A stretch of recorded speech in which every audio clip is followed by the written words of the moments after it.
Whew. Grand night, grand. Beautiful night. Welcome to Friday Night Lectures. Quantum entanglement or entanglement. I was thinking about, and then I'm looking at everything I've been doing out throughout the week. Energy's been crazy. I just felt that change. I felt it was time for something new. It's time for that new energy. It's time for that new space. And as I'm sitting here thinking about it, and I'm still in that space of thinking about it, let it fill up a little bit.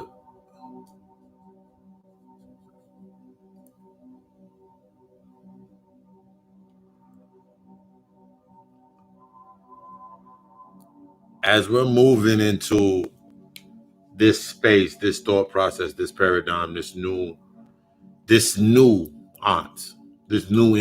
new earth energy, creating our own spaces, creating our own worlds, creating greatness all around the page. We are rearranging and creating greatness.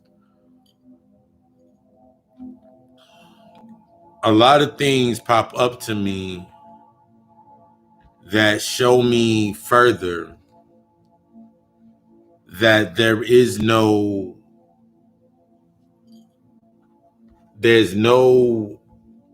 humanity in that aspect.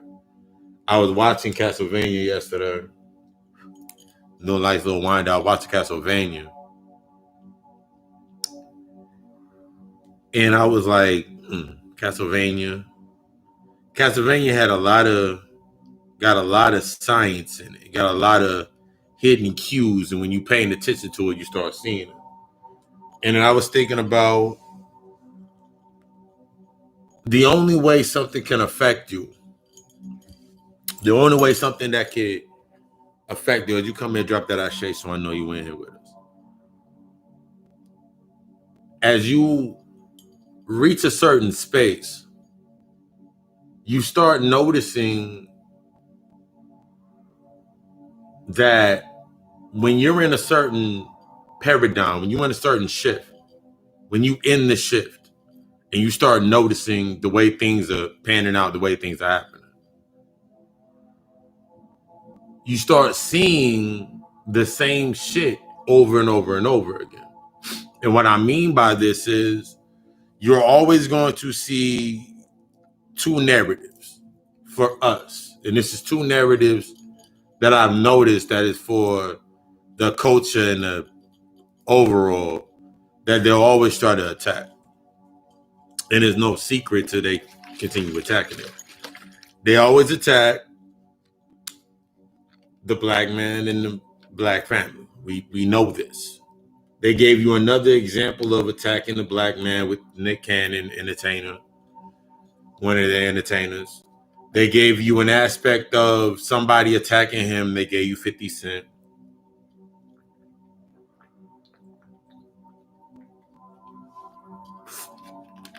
They gave you the Will and Jada shit, entanglement or whatever the heck you want to call it. They give you these things. And we give the same reaction, or the same reaction is given to every single point.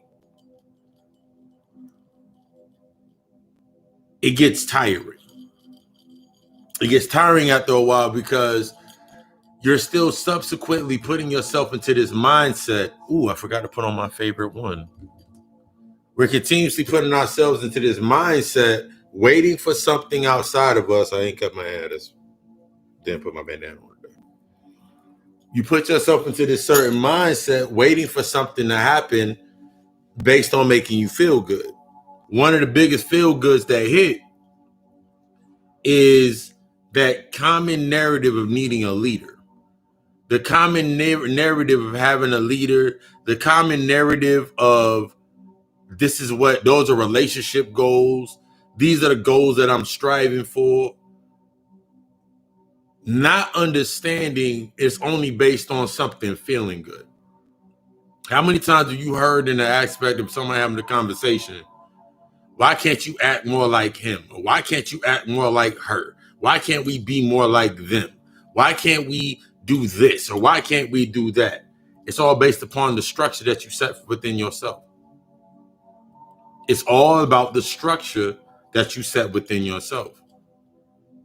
You can't sit here and allow something to come to the surface and not deal with it. This is one of the number one things that I deal with on a daily basis as a psychologist, as a counselor, when I'm doing those counseling sessions, when I'm doing those readings, after I do a reading, I'm giving you comprehensive information to go along with your reading, because I don't want you coming back to me on Valentine's Day. You broke up with me again. No, I am a median between what you have not accessed yet. So when you come to me for a reading, you're going to get the information with that reading. Is not going to make you feel good. My whole aspect is not primarily to make you feel good. It's to get you into the space where you have to fix yourself. It's to get you in that space to start working within yourself, putting in that work. You have to put together that substructure. That structure is so important, or else you're going to be entangled in a savior complex, looking for something outside of you to save you or bring you something that already was there. So if it doesn't work the way you want it to work, then you have someone else to blame. If your happiness is not in check by you, then of course, if my happiness is not in check by me, I'm happy every single fucking day, in a great mood, even when I get irritated. So I don't want to depend on anybody else around me to make me happy. They're simply reinforcing what's already there. This gives me the ability to be able to see everything that I need to see at every given point in time. This gives me the opportunity to observe when others are coming around, when they want something, when they need something, when they looking for something. As my door is opening, that is mad fucking wild. Spirit just came in for real on the balcony. That's mad fucking wild. Anyway, but when you put yourself in this mindset, when you put yourself in this predicament, this entanglement, waiting for something outside of you to give you more than you're giving to yourself, you set yourself up. You set yourself up for the okie doke. You set yourself up for the situationship that you're about to be in. Not we. I'm gonna say we as a people, that's good in a general sense. But in a general sense, you are in the largest entanglement based upon you still needing something, based upon you still wanting something, based upon you feeling like you need something from the substructure that was created off of your energy, your essence. So if I'm in a space where I know everything here was created based upon my energy, my likeness, created in the image of the creator, the God, that is I, that is me, that is us. If I'm in that space, if I'm in that mindset, then I don't have to I truly don't care what's going on if it doesn't resonate with me. If it resonates with me, if it gets to me, then guess what I'm gonna do? I face it head on. I see, what is this showing me? One of the biggest things we're gonna get in tonight is one of those things that a lot of elders sweep under the rug, and we don't get into that tonight. But we're sweeping things under the rug, not understanding that when it comes up, everything reflects that quantum, the quantum mechanics. Whenever that shit hits, it reflects and it becomes larger. So as the light shines onto, as your light goes out, it breaks, the particles break out and they spread. For that light to live within these spaces, it has to have something to connect to. That's the thought forms. So if my mindset is on This is how you have to. I remember last week we talked about the sub programs. So my mindset is still stuck on that program of I don't have $1,000 till I got 2,000. I ain't got 2,000 till I got 4,000. I ain't got 4,000 till I got 8,000. If my mindset's still stuck within that paradigm, stuck within that program, that's the program that I keep reprogramming into my mind. And now I built my energy, I built my currency, my force up to 1 million. What am I going to do with this 1 million votes? What am I going to do with this $1 million in currency? To continuously grow that $1 million in currency. What structure am I going to create? And where am I going to learn how to create my structure? This aspect is what a lot of people get stuck on when we start denouncing things and not learning from them in full. This is the closest aspect to disrespecting your ancestors, which are aspects of you that I can actually say to state the date that you get entangled in.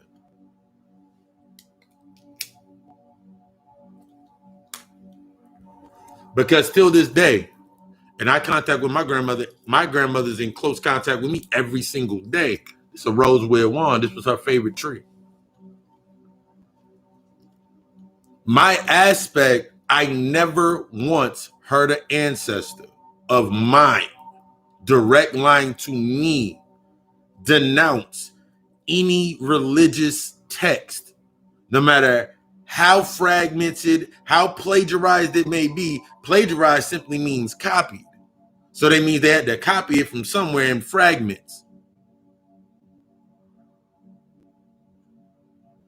So if my mindset denounces the power of the allegories of the book of Psalms in that book,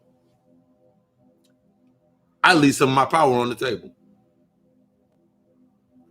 That power now can be used against me as I go forward. That power can be used against me because I am not tapped into it. I put up a post on my Instagram and I put up a post on my Facebook today. I put up the Confederate flag on my page. And I made it a mantra. I wrote a mantra under it. I was like, stare into this flag, stare into these stars. Allow the pain, the trauma, everything to come to the surface and feed upon it. Allow it to come to the surface. As it comes to the surface, what comes to the surface within you? Is it a lot of pain? Is it a lot of tears? Now personalize it, put it to you. How does this flag, how does this symbol personally affect you? What did it do to you? What do you know of what it did to you? Not on this generalized aspect of all black people got hurt under this flag. What did happen directly to you with your family, your people, everybody on your ancestral line of your line of energy, your line to the force of your energy, to your power source? What happened? You got to address this shit. Because if you don't address it, and I've said this before in previous lectures, but if you don't address it, you can't tap into the power. Because every time that symbol is brought up, even though you don't understand, you don't even understand, you can't even get to the original origin because you can't get through the original pains that were marked onto that flag. So it doesn't matter how far you get it doesn't matter how far you get ahead. You can sit here and be doing good at your job and got a nice house, got your kids in order, homeschool, whatever it may be. But every time you see that flag, since you're not tapped into that energy, your energy is forever entangled into that flag. So it don't even matter if you say take down all the flags, because now the flags are in their houses, still retaining power. Because you said get rid of it. The statue that's standing up, I understand the statue with the lines and the bronze and how it conducts power, but still to the same instance, why haven't you learned how to tap into that power? That is a major learning piece to you moving forward. Why have you been stuck in the longevity that you've been in for 10 plus years? And look at how it reflects in your everyday life. Some of the major traumas that happen a lot of the times, when it happens to a lot of the people, the trauma starts from your beginning. And then you're connected to it based upon your identity, your ego, your humanity, the things about you that make you remember why you don't do something. Until you deal with the trauma and learn the trauma, learn the trigger, guess what always happens? You bound to repeat it. That's what happens every single time somebody gets slain in the street. I'm at the point where you're free. You're free. Whenever I sit there and when I put a name on my altar, they free. They ain't got nothing to worry about. They're protected.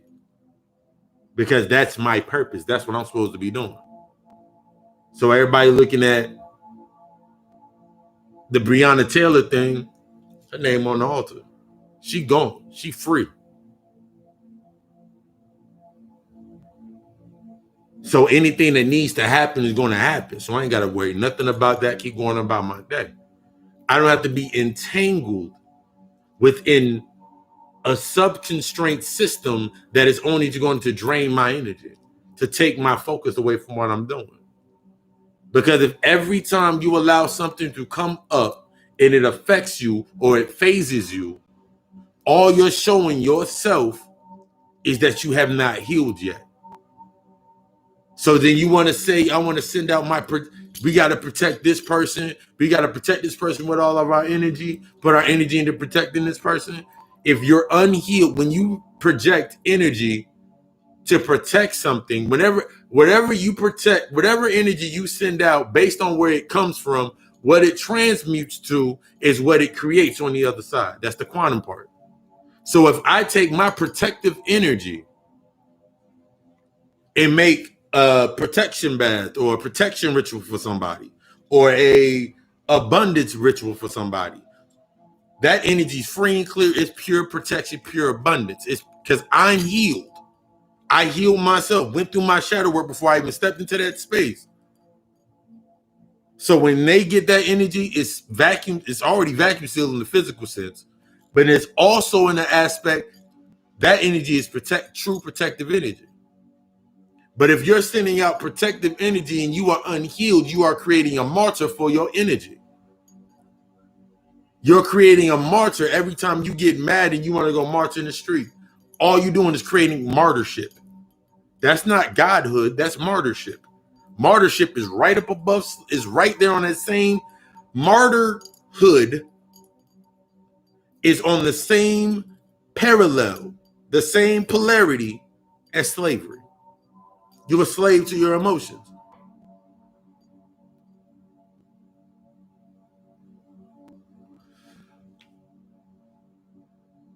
The one that can cause you to react is your master. The way that you react shows how strong your master is. That's the power of your master.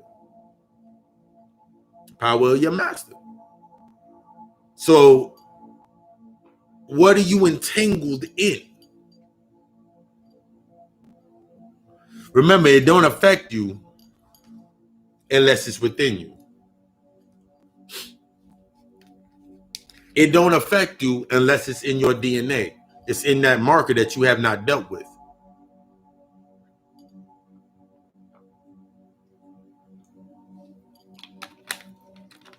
There's things on a personal level that I do not deal with, have nothing to do with, that do not affect me. It does not offend me. It does not offend me. It does not affect me. It does not put me in a space to where I cannot continue to, I cannot put myself in a space, because I made that promise to myself. I made that vow to myself. I made that vow to the God that is me, the Titan that is me. I made that to myself. I shall not allow anything to stop me from doing what I need to do. I'm ready to die for my shit.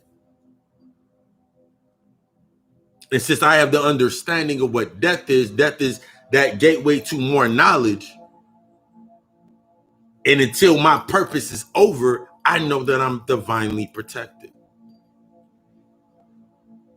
It doesn't matter how many crystals, how many stones, how many altars you build, how many meditations you do, how many people you gather around, how many people you have within a group within you. The test happens is where everything comes into the circle. I'm gonna give you a funny ass story. I remember when I was first coming online about 7-8 years ago, about 6-7 years ago. I was coming into my awakening, coming into my awareness, coming into me. And I was this bad. I was like, yeah, King Tut and Ramses and Thoth. And I was saying all this shit to myself, I was saying it to myself. I was living in it. I felt that I was living in it, but I was truly existing in it. I was only entangled in it because I didn't apply it and allow it to become me yet. But I remember the first time I got pulled over for I have not been pulled over by a cop in over 5 years. Cops ain't fuck with me. 5 fucking years. I remember I got pulled over. I'm sitting there.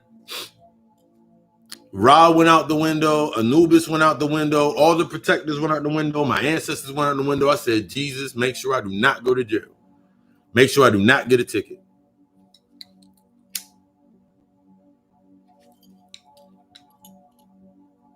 The moment that it happened, a couple days later, I went right back to my studies because that was my test. You ain't ready for that level yet. You ain't ready for that level. You're still entangled. Something's still entangled within you that you got to let go of. And then I went down the whole process of remending relationships with family members to get closure for myself and taking the aspects of what I needed to do. That's the process that you have to do before you even create any other structure. You have to be at true peace and humbleness inside of your heart. And it's going to be shown to you. The further ahead you get, you may be rolling. You may be fucking rolling. You rolling, you posting all your shit on Facebook, you feeling good, you feeling all in the light. And then what comes out in the darkness? That time you went to church when you was 6. That time you peed on yourself in the church. That time your grandmother went upside your head, your mom went upside your head because you cursed. Those moments that come up in your life are the entanglements that you have not yet dealt with. Those are the ones that create the sickness within your human body because your structure has not been detoxed to the full extent. Remember, it all starts up here when it starts coming to the physical, to the mental, the metaphysical. It starts up in that spiritual aspect. So if your spiritual aspect, whenever your physical ain't going the way it need to be going, is because you ain't doing something right to tap. If you can't get into your spiritual aspects, your spiritual practices and your disciplines, it's because something up here you haven't dealt with and it's showing you in your everyday life. A lot of people are starting to see things for how they actually are. For the first time ever, they're starting to see things for how it actually is. And they're starting to step back. For the first time, they're actually starting to step back like, whoa, that's not what I'm supposed to be dealing with. That's not what I'm supposed to be talking to. I'm supposed to be doing this over here. And that's when that shit happens. You gotta allow this eruption to come up because those doubts, those worries, those thoughts, those negative anatones, those negative rhythms that come up within that space that come to the surface are the shit that you need to deal with. Or you can't get no more of this beautiful knowledge. You can't put no more beautiful knowledge in that beautiful mind of yours. You can't put no more beautiful adornments on your heart because you're still stuck within the old structure. you still want from the old structure. There was one thing about myself that I did a lot of the times when I was in my younger phases. I would stop myself, no matter how far I got within the aspect of myself, I would stop myself for others. I would put myself in a position to where I would be at a nice cruising altitude, and then I would set myself on cruise, and I would allow anybody else to catch up by me stepping out of my driver's seat and stepping into their driver's seat. I allow myself to step into their driver's seat and drive with them. I allow them to get in the passenger seat with me and drive. I allow myself to sit in the passenger seat, and they be sitting in the driver's seat and they drive. They drive their route, they drive what they need to do, while subsequently feeding from my energy. Because my energy was always circulating. I was always in protection. But when I started noticing, even though I was spiritually protected, I've always been in that aspect of being spiritually protected, my blessings started to fall off.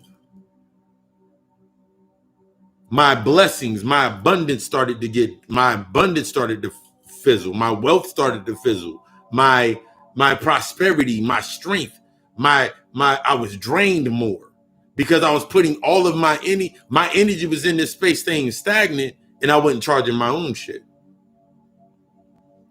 So when I got stuck, I would be stuck in this position, and even though I had the truest aspect of knowing what love is and being for that aspect, though I was already happy, I was always good, I started noticing that when I stepped out of that aspect, I was still always good. Within the moral constraint at that time, I was always still good. 1 second.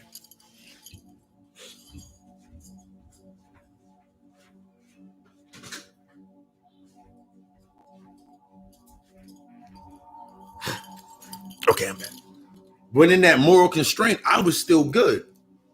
But I had a lot, but my infrastructure, I had to rebuild my foundation. I had to do the drywall to certain spaces in my house. I had to get my house back in order every single time.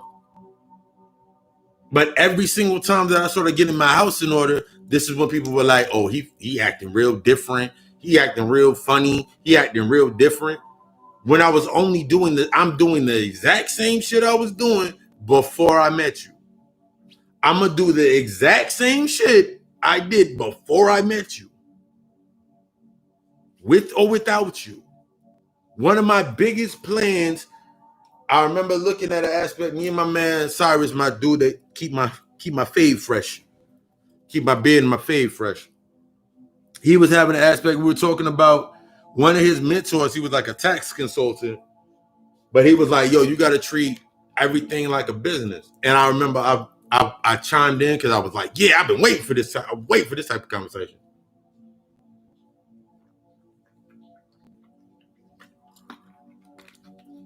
Because I remember when I broke it down to somebody and they were like, that is the cold, that you sound so fucking cold and calculated.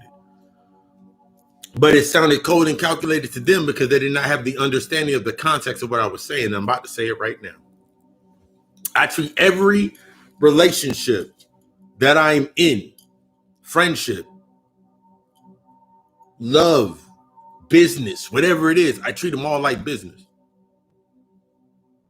I treat them like my portfolio.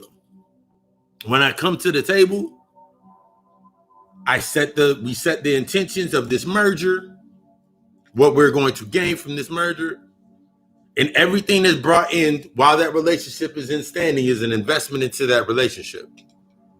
There is no standard point of return on investment other than equal investment.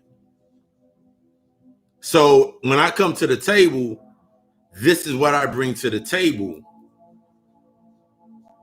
But as I got more spiritual, my aspects on my table and my perspectives, my portfolio changed. Because before at that aspect, I treated it like a business because my uncle taught me that. Treat it like a business. What are you bringing to the table? And we're not talking about the car. We're not talking about the car, the crib, the bank account, whatever. We're talking about what's in. How are you maintaining that car? How are you maintaining that house? How are you maintaining that account? Because it doesn't matter how fresh you get up, and you get up fresh, you put on red bottoms, Balenciagas, whatever the fuck you put on, and you see this image, his image hits you. Ooh, he got money. Ooh, she got money. What's under that money? That's the imagery that we get stuck in, and we sweep everything else under the rug because of red flags. Just because based upon an image that has been accepted, that's the image that, oh, that's the motherfucker we should fuck with because they have this, this, and that. They have a good rapport based on what they wear. But there's motherfuckers out here right now, got a fucking Dodge Challenger right now, and stay their apartment, their address is their mother's, and their home address is the storage unit up the street.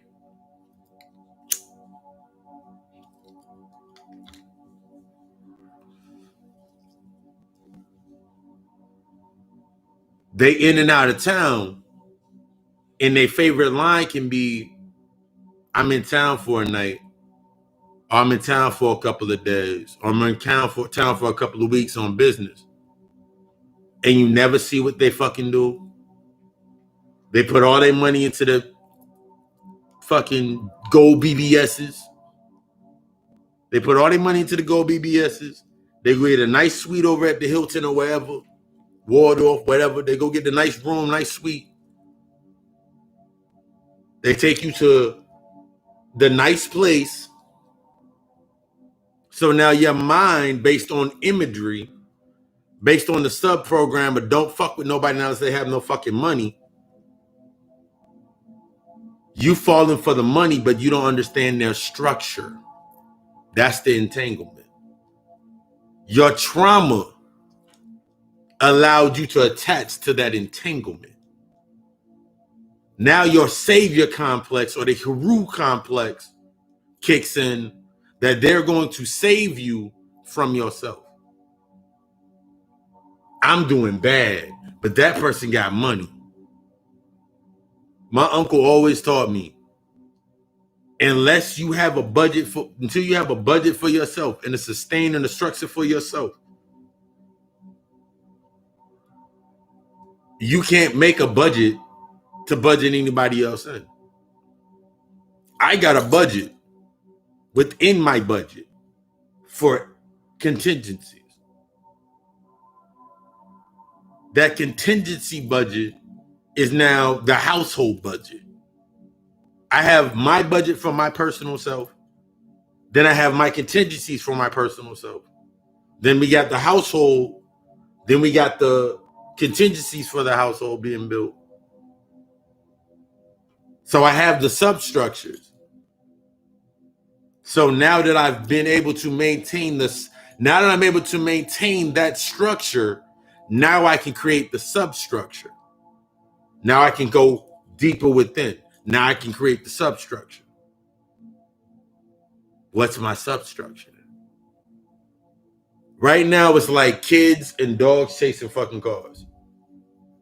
That's what it's like within, not even just in the conscious compound, but in the overall compound.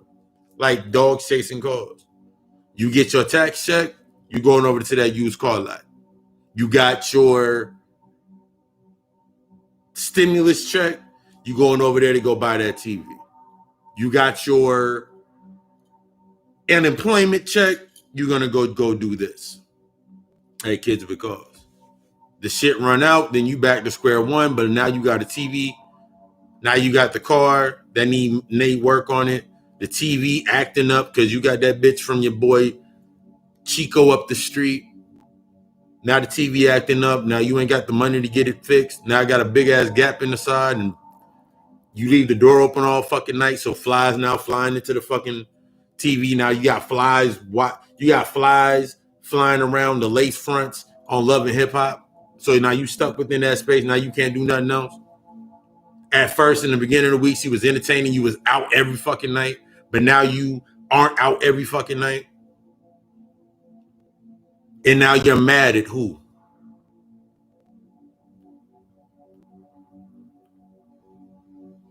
Man, they need to stop shutting down. And man, they keep shutting it down. And they keep shooting us and keep doing it. You keep connecting. Remember those thought forms that I just talked about a little bit earlier?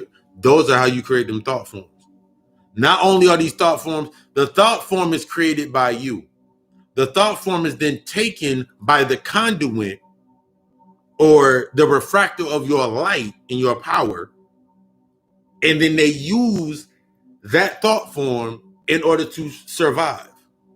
So as long as that thought form is present, they live. They have power. They have access to you. As long as that trauma is present, they still have access to you. They still have power over you. That's why that 15 and 20 and 30 and 65-year-old relationship behind grandma and grandpa lasted so long, because they were bonded based off upon the trauma. You got to start telling the truth to your fucking self instead of telling yourself shit to make you feel good. You got to start telling your shit to fuck. You got to start looking for the truth instead of stop looking for the things that make you feel good. My grandparents were together for 48 years. Why? Why were they together for 48 years? What year did they get together? What era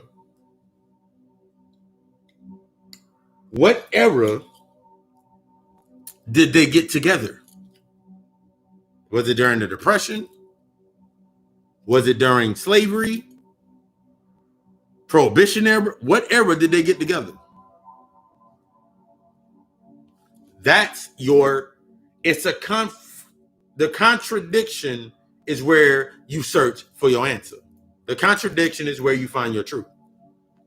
So that relationship between your grandmother and grandfather, your great-great-grandmother and your great-great-grandfather, and they stayed together for 50, 60 years.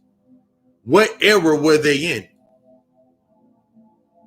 This is what we need to start paying attention to, especially when we're talking about relationship goals and shit. Motherfuckers want to talk about relationship goals and why can't we be more like them? What the fuck era were they in? You're trying to learn. Instead of trying to learn from the aspects, you're trying to apply methodologies that have expired or become obsolete. You're still trying to put belief in the box with knowing. Belief is based upon the fear that if you don't believe, something bad gonna happen. Knowing is in the aspect of, if I know the pieces of this is how it's gonna line up, and if it goes this way, if it don't go this way, what aspect can I take out based on my knowing? With belief, I can sit here every single day and say, Obatala, smite my enemies. And I wake up in the morning, I see 6 more people get shot. Obatala, why did you take them people out? Because I'm stuck in belief. I'm entangled within belief. A lot of people's minds are still entangled within belief, even when it comes into their conscious and awareness. So since their mind is consciously aware of what's going on, it still allows their ego to give them entanglement into the issues within that space for it to survive, that thought form. So they never reach a true enlightenment. They never reach a true aspect of enlightenment within themselves to actually go to the next step. The first step is allowing your infrastructure to fall. Coming into the reality, allowing your infrastructure to fall. That's the first step. The second step is to learn from the pieces that fell in order to understand their rhythms, the algorithm, the original tone, so you can get your power back. After you have gotten your power back, there's another step. It's called building your foundation in your structure. First, you got to build the foundation. That's step 3. We're going to go 1, 2, 3. The third step is building your structure, your intellectual structure, what you are going to use in preparing to build your foundation. So step 1 is allowing your infrastructure to fall. Step 2 is studying from the rubble, studying from the ashes, or when you want to talk about masters, playing with the ashes and writing your shit down. You study Conjure, African Conjure, great book to study upon that. The Magician is always a great book. Any book on voodoo and conjuring, good book. I have a list that just is leaving my mind at the moment. Then 3, by understanding, okay, so I allow my foundation, I allow my infrastructure to fall. Everything that I believed at a point in time, I allowed to fall. I allowed the tears to come up. I allowed the doubt. I allowed the pains. I allowed it all to come up to the surface. I allowed the glass to be broken. I allowed the glass, them rose-tinted glasses, to break away. Now, what am I about to learn while I'm in that space of all of that ruin? What am I learning in the ruins? Because it's always in the ruins. The ruins are an alchemist's best friend. Because from the rubble, I can rebuild my substructure. So now I got my learning on. Now I'm in myself. Now I'm in my hermit mode. I'm in my hermit stage. I'm in my house. I'm doing what I've already learned how to sustain what I'm doing and building on this side. Now I can actually start planning to build my structure. What I'm going to use to build my structure. What information am I going to take in? What am I going to study? What am I applying it for? What am I cultivating this purpose for? What am I doing this setup for? While I'm in that surface, remember, you're not studying, you're remembering. You're not studying, you're remembering. So when it comes in, you tell yourself, oh, I remember. Damn, I didn't know I could remember that part. I forgot about that. Tell yourself you forgot. Tell yourself, oh, I remember now. I forgot that. And I forgot that. Because this tricks your ego in giving you the resistance. You didn't know that shit. Told you it wouldn't work. You're telling your subconscious, you simply forgot. Now I got to remember it. You're telling your subconscious, oh, now we remember. This is how you start building your foundation. Your foundation, I've said this before and I say it every time. Your foundation is their intellectual floor. Their intellectual ceiling, that this level is, the intellectual ceiling, their intellectual property, their intellectual thoughts.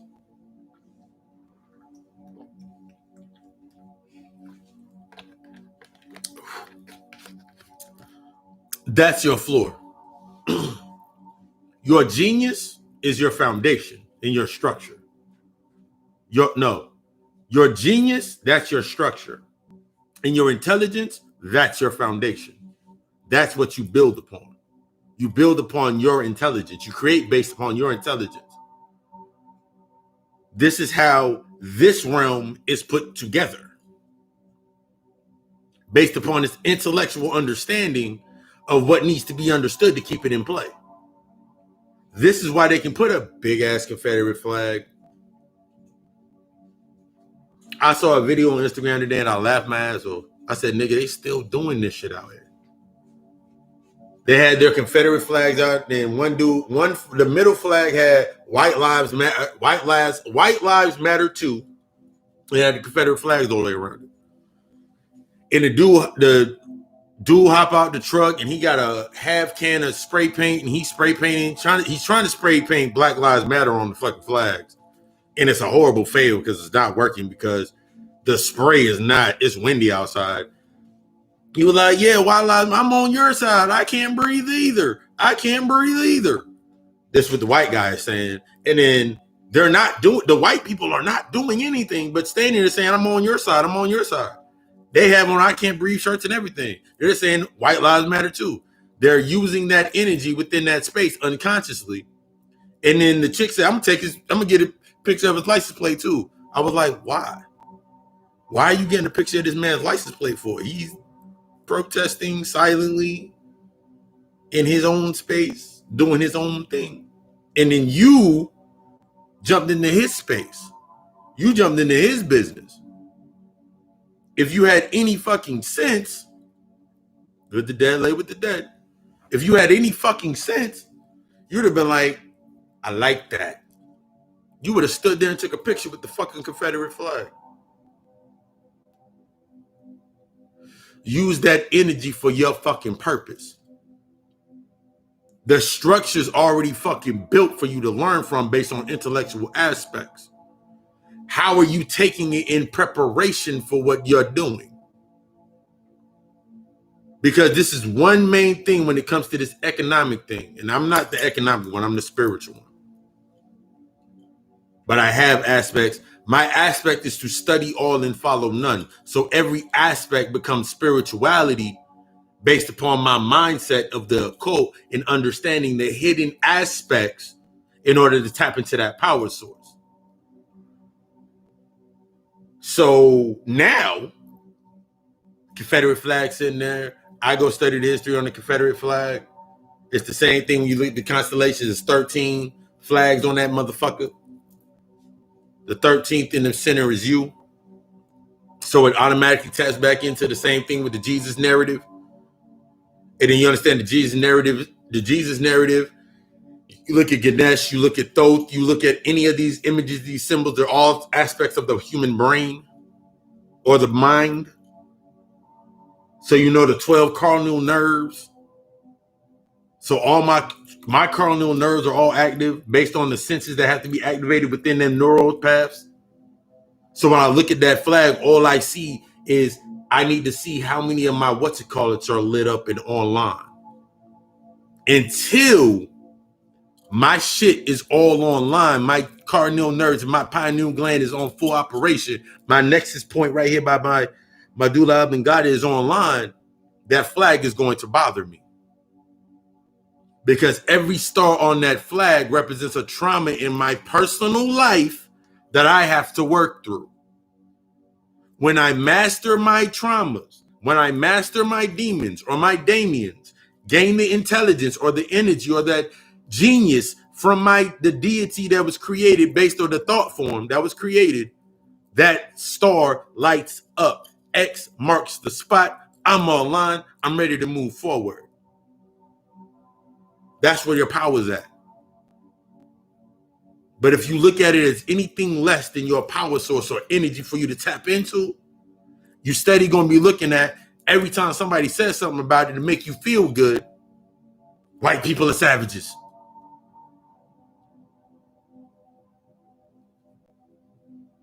A savage is one who's in a space that destroys the nature of its space. This space is a prison. The prison cell is based upon emotional imbalances, devolved behaviors, humanity, ego, identity, fear, lack of understanding. That is everything that we were not. We're not naturally those aspects. Those aren't natural to us. As the God aspect, your forgiving self, your compassionate self. So if that is not naturally me, my primordial energy or my true essence is chaos. How the fuck are they the savage? How the fuck are they the devil? How are they the savage? How are they the devil? When that's primordial, you. The savage raves from darkness through chaos. Chaos comes from the darkness. You're the darkness. The original seed, the black dot, the melanin, as Bobby Hemming would always say. That's you. Stop giving your fucking power away to something that's lower than you. Your children. I said that in blackface. Those are your children. The aspect of your child, when your child comes down, your child does not come down to be raised by you. It does not come to be raised by you. It comes down to teach you something. Everything's everything. When you treat it, when you start seeing it as what it is, you actually can open up to learning and structuring, creating that substructure. That's why you can't get ahead. That's why motherfuckers cannot get ahead when it comes to this aspect that we don't talk about economics. My man Alchemist guy said that. A couple other people said that. We're not talking about economics or the economic substructure because we're trying to create something out of thin air in a space where it's already been created. So we're sitting in a space, and instead of tapping in to the structure itself, submitting to the attributes of the ideal space to learn, what's the first rule in Fight Club? There is no Fight Club. What's the first rule in Fight Club? There is no Fight Club.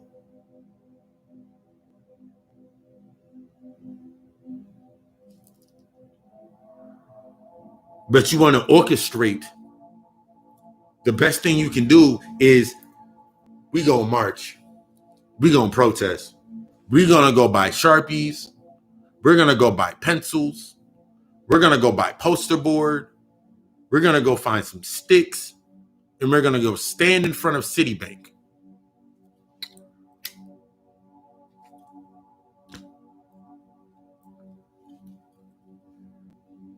We're gonna go stand in front of Citibank. We're gonna go stand in front of this building and stop people from going in. If money is an illusion, this is something to think about. If money's an illusion, an illusionary property, we understand there's nothing but fucking numbers, zeros and ones.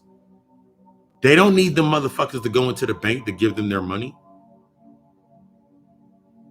That motherfucker can go find a Citibank ATM machine and put their money in that way. They can take a picture of their check. They ain't got to go in there and cash their fucking check. So what are you really fucking doing? Nothing. It makes you feel good at the moment. Yeah, we stuck it to the man. We stopped people from going into their bank. Wait, man, I just got my paycheck, my direct deposit. You ain't even looking straight in the fucking... Nigga, we got to stop their direct deposits. The only thing they ever put on the news that motherfuckers never even tap into is when they say a motherfucker hacked a system and it was against security. They can say that over and over and over and over and over and over and over and over again. But no one catches on. Or at least certain people, you motherfuckers ain't catching on. These motherfuckers are hacking the system. It take about 35 seconds, 45 seconds to a minute for them to catch them. You ain't seen Swordfish. You ain't seen all these fucking movies where these motherfuckers move the money through multiple accounts over and over and over again till they get to accounts that they get lost. That's a reflection of your subsystem of your mind and them neuron paths. Soon as it hits you, that shit go over here. That shit go over here. That's like the earth. That's like you have taken the mythos. Hackers, yeah, that's the movie. You have taken the mythos of you have created. It was on Supernatural. And I forgot the name. It was like the Chainsaw Massacre. It was one of the episodes. And they were like, they created a totem basically because everybody in the aspect, similar like Candyman and Bloody Mary and all of these aspects, like the urban legend, it has power based on what you put into it. So it becomes a real figment or it becomes a real figure. So it actually exists. So that's the same narrative behind you sitting here giving the white man power. Telling them that they have power. The last job that I worked at, there was only one white lady in the building. And even then, she would consult me for questions and ideas. The other two white people that were in there were dumb as hell. They weren't as like, and every time I was sitting there, as I was separating myself away from coming into to the paradigm of creating the companies, and I'm looking, I'm like, yo, this is what motherfuckers are fearing. They look like babies. They act upset. Even when I saw the video the other day when the dude was sitting in his car. 1 second.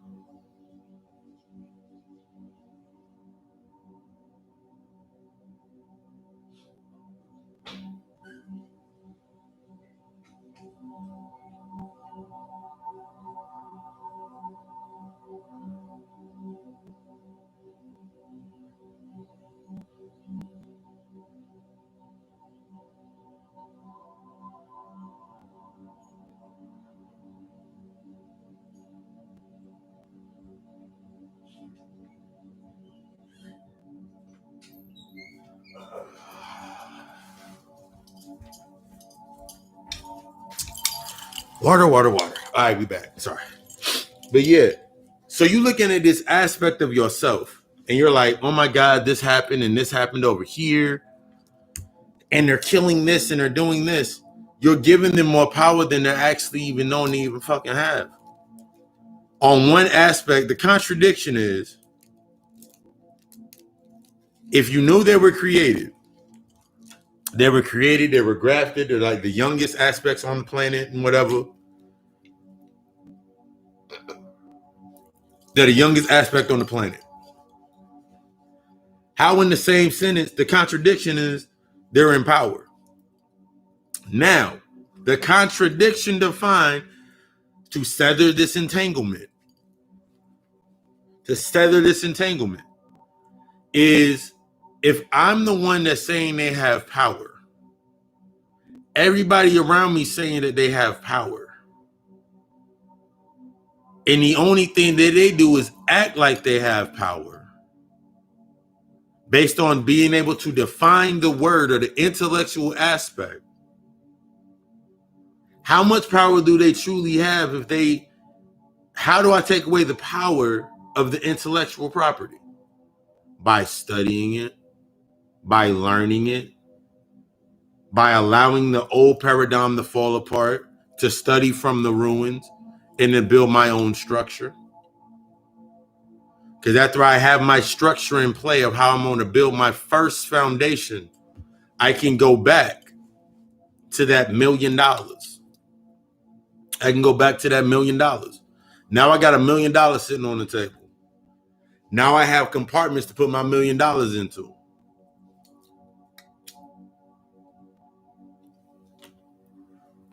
I have an understanding of financial literacy. I don't understand. If I don't understand money, let me go study this financial literacy. Let me get next to this person over here that has the financial literacy. Let me get to this person over here that has this aspect about investing. Let me get this aspect over here. This person is talking about charging and setting up accounts. Let me get this person over here that has the aspect of understanding about savings. So now I'm going to take 3/4 of my $1 million. That's 253 times. I'm going to take 250 G's and drop it into my cryptocurrency.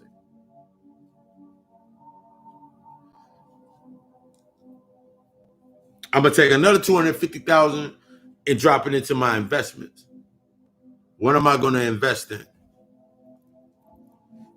What am I going to invest in?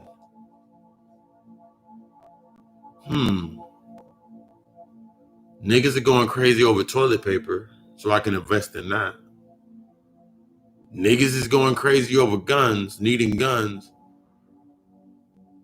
I can invest in bullets. All right, cool. Now I got those two joints put together.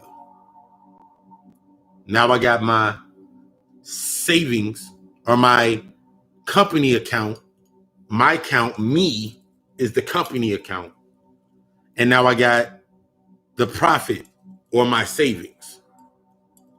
My company is where everything goes out through. My investments seed into my company, into my crypto investments, and then back into my company. So the more money I make based on my investments, my company makes money based off what I invest into my company. That becomes the profit that I use for my day to day. But I also have another 250 grand that I just put out. That's my stuff. Give me a nice little crib, get my card. All right, cool. Now I have this foundation put together. How do I keep my foundation, my first structure, in line and in order?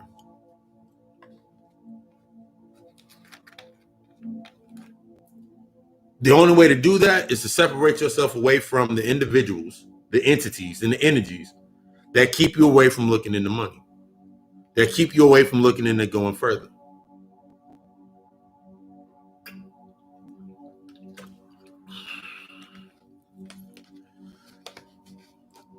Once a motherfucker has, if they have not done the shadow work to themselves, to take themselves out of the paradigm of loving being broke, they just love to be fucking broke. Broke based upon knowledge, broke based upon money, they just broke. That needs to be removed out of your circle. But that's my family. I knew them since the 6th grade. I knew them since the 8th grade. Man, I knew her since high school. We were high school sweethearts. They gotta fucking go. Because they're no longer beneficial to serving that purpose to you. They no longer serve a purpose. Therefore, no matter how much positivity they are connected to you by, what you have to let go of is how you came together with this person. How you came together with that energy, that entity in the first place on that polarity. You got to take the glasses off.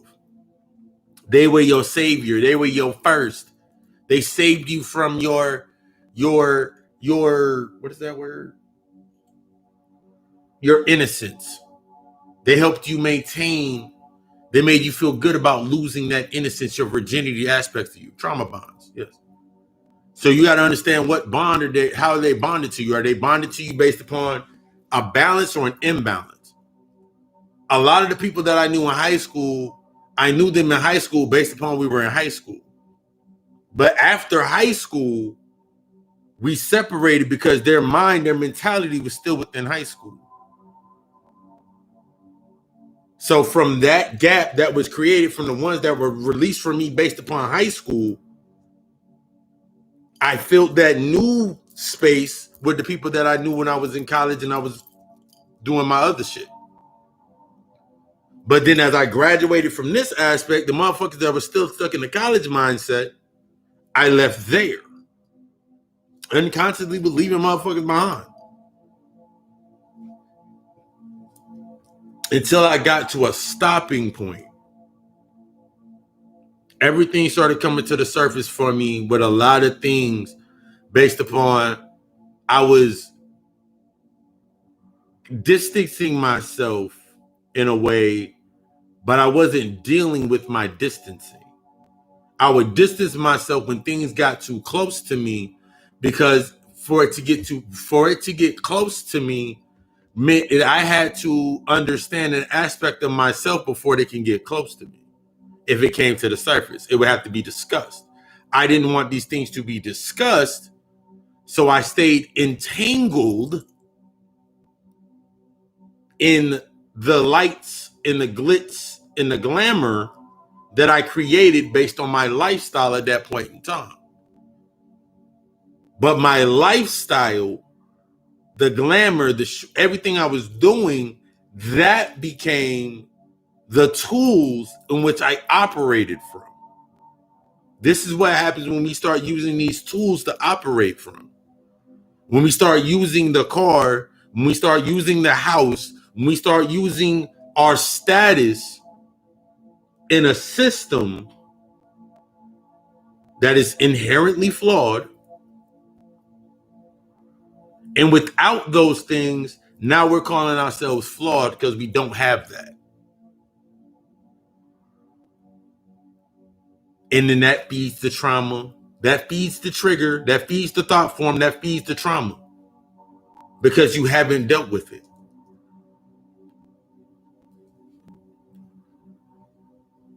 Last week we got into last 2 weeks we were getting into the aspect of blackface being the new aspect of the blackface is the new civil rights face. And behind that black face that is Black Lives Matter is the LGBT community. When the first civil rights aspect was initiated, behind that was the rise, after that was the rise of the LGBT community with a society within a society. As it kept going forward and you kept fighting for your civil rights, they connected to your civil rights, your civil liberties. And then they connected to it within that space. And now you have Black Lives Matter is blackface for the LGBT community. Got to see it for what the fuck it is. So now that you're in the new era and you haven't learned how to separate or learn from it in order to take yourself to the next level, you've allowed your energy to come down and create another compartment. And since you're trying to feed this space still, something else has room to tag along. That's the thing the elders been stopped talking about in the fucking in households today. Pedophilia. I hear everybody talking about the rape thing and the pedophiles and John Epstein's fucking island and all that bullshit. Remember, everything is a reflection of something that's internal. That's why it resonates with you. Either based upon it being connected to you directly or indirectly. So if you're connected to the unity aspect, this is how you start breaking down these aspects in these ciphers. That unity aspect, all black people, everybody in the same thing, in the same boat, doing their shit. Then you must discuss these things as a group within that trauma.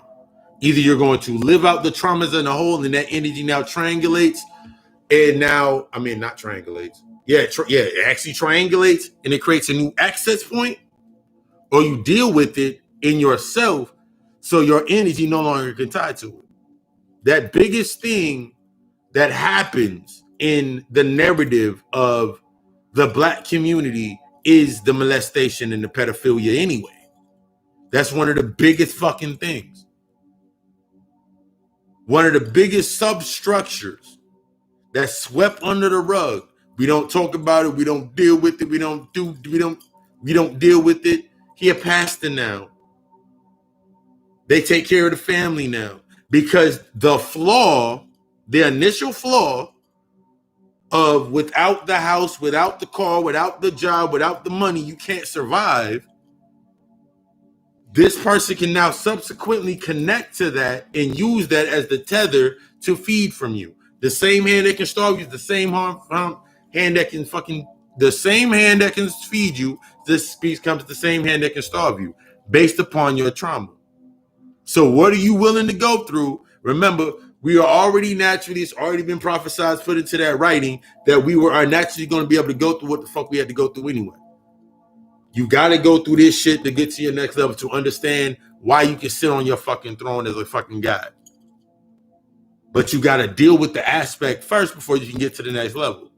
That shit got to get released. That's why it chimes in so fucking loudly every time you hear about it.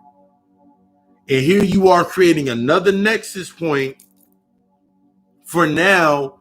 They want to change their name to fit under that banner.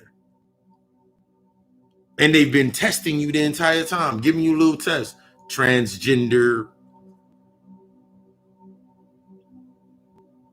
Giving you the same little fucking test for you to get entangled in. Entangle your energy into it. You won't accept me for me. Bitch, you won't accept you for you. Now move the fuck on. But now you want to fight against it. That's not right. That's not this. But at the same fucking time, based on your trauma bonds, you won't discuss what needs to be discussed with that individual that's going through, if it is a mental breakdown. Something happened to them. Since you won't discuss, but since the narrative became so normal for Uncle Ricky, Aunt Tanya, whoever it may be, to do what they did to the child, and it became so fucking normal for no one to talk about it, that shit got to come out of that child some way.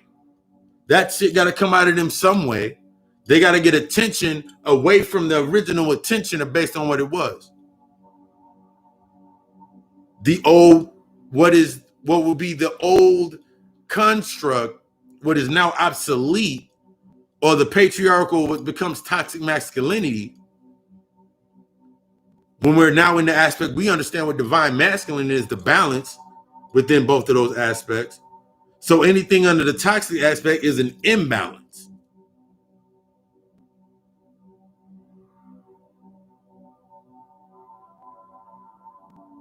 You got to address the trauma bond and imbalance. The only way that you can usher forward and get out of the entanglement and stop looking for this hero syndrome. This is why you get mad whenever they shoot down your fucking heroes. The ones that you want to call your fucking heroes. I watched a motherfucker for I watched a 30-minute comment war when someone brought up some shit about Barack Obama and Michelle Obama being Michael Bradford or whatever the fuck the nigga name is. I watched him. I can't believe you said that about him. He was our president. He was our first black president. I was like, no, he wasn't. I didn't answer. I'm just reading through the comments. I'm like, you're bonded on the sentimental aspect. Even though you have the truth of this person, you still would connect to it based upon a bond that a little bit of something is better than nothing. So if your mindset's still stuck within struggle and oppression, and in the sub-program, a little bit of something's better than nothing, that's your substructure. Your foundation is built upon oppression and somebody else feeding you. So now you can't look into your own self, because if you look into yourself and start prying into the shit that was going on, those trauma bonds, that pedophilia happening, that molestation, these aspects, that rape cult, that culture, that hidden culture, that hidden science, I can put a coat on the front of it. And now I put a coat on the front of it. You don't understand occult means hidden culture. You think it means something spooky. So you put everything that you fear under that. So it gives them power to do what they're doing, and then they can use the word like the occult. They get excited when you call them demons, because they have the intellectual understanding and understand demon means intelligence. It means deity or magic. So that's what it's connected to. So call them a demon. You're saying they have their power. They have the power to manipulate things into their favor. They don't have any power other than you giving them the power to manipulate things into their favor. Their distractions, the things that they tell you all the fucking time, the things that they keep you linked to. And then you wonder why your life is going the way that it is because you're connected to so many different wavelengths and so many fucking thought forms that you can't even censor yourself. So the moment that you do start to censor yourself, you start feeling bad. You start feeling not really good. Man, I ain't got no friends. I ain't got no friends. I ain't got no family anymore. Damn, man, I ain't got no friends. I ain't got no family. I ain't got no one to fuck with, to chill with. They all on some bullshit, but it's still, man, I mean, I go fuck with them a little bit. Then you going over there feeding your energy. Then you come back to your house drained. Now you even more upset. Now you more lost. Now you more confused because you ain't doing the fucking work that you need to be doing. you ain't going through your hermit phase. So now you festering instead of releasing and healing. So now when something comes up, you asking others to send you energy, and then they're sending you energy based on the aspect of, and it's not always in the aspect of something being wrong, but they're sending you energy to connect to you, energy being the fucking source, not knowing what the fuck is going on in your life. Instead of saying, yo, my phone open, my inbox is open, text me what's going on, talk to me. That's what they truly need. Stop giving them what they want, give them what they need. And in turn, you'll start getting what you need and less of what you think that you want. Falling for that okie doke to yourself. That aspect is what breaks apart that entanglement that you get stuck in. That savior complex that you get stuck in. The fact that you can sit here and you will listen. The only time you actually watch TV and you say it felt good is you'll listen to Minister Farrakhan on TV say some powerful words, but then you won't connect and start applying what he said. I looked at the things that I can study. Minister Farrakhan, Ben X, 19 Keys, other nations, I can study them because they have beneficial, actual intellectual property that I can now take and prepare my own shit. I ain't got to be a Muslim to get those gems. I ain't got to be a Moor to get those gems. Stop thinking that you got to be a part of something outside of the construct that you construct for yourself. You got to stop doing this shit. It literally has to be stopped, that you got to stop thinking and basing your goals of your life based upon somebody else. Because soon as they show you, you put all of your energy into, I want to be just like Will and Jada. I want to be like B and J. I want to be like Ice Cube and his wife. I want to be like Dr. Dre and this, and this. I want to be like that person. That's relationship goals. Why can't you be like them? I'm going to show you how you just like them. I will make them a martyr because you're giving them weak ass fucking energy. You ain't healed. You haven't put yourself in a state of healing yet.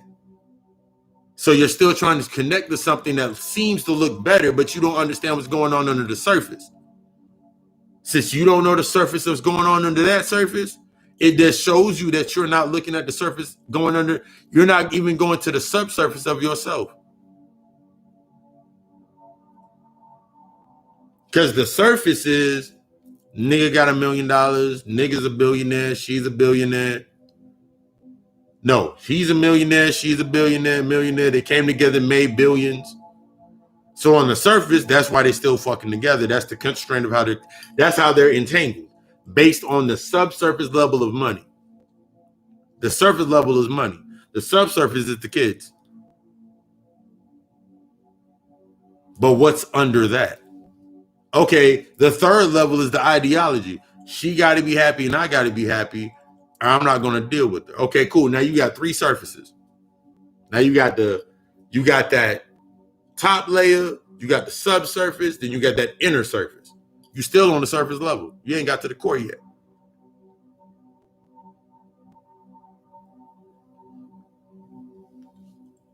So now all you can compare yourself to is on the core surface. So you only look at things based upon the core surface. So now you base your zodiac, your star chart, your chart on surface events. Now everything is on surface level for you. I'm a Pisces, and it's the way I act like this, and I'm an Aquarius, so it's the reason I act like this. I'm a Scorpio, so I act like this. Then you hit that subsurface. Oh, my rising sign is Scorpio and my moon sign is Leo. So that explains that little part. Then you hit that inner surface. Oh, my north node is Gemini, my south node is Sagittarius. So it explains a little bit about myself. That's all that's all I want to know. So that's all you're going to know. This is what I'm going to go off of. That's all I'm going to go off of to build my entire foundation. But in order for that foundation in that space to exist, I must live by those cues. I must now live by those cues. So I can't go any deeper. I can't go any deeper. I can't tap in any further. I can't go in any deeper. I can't make any more moves other than these 3 sub-levels.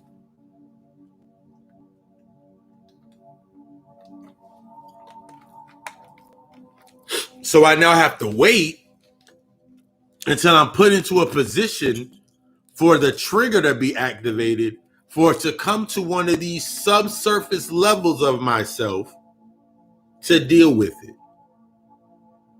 So I'm sitting here waiting.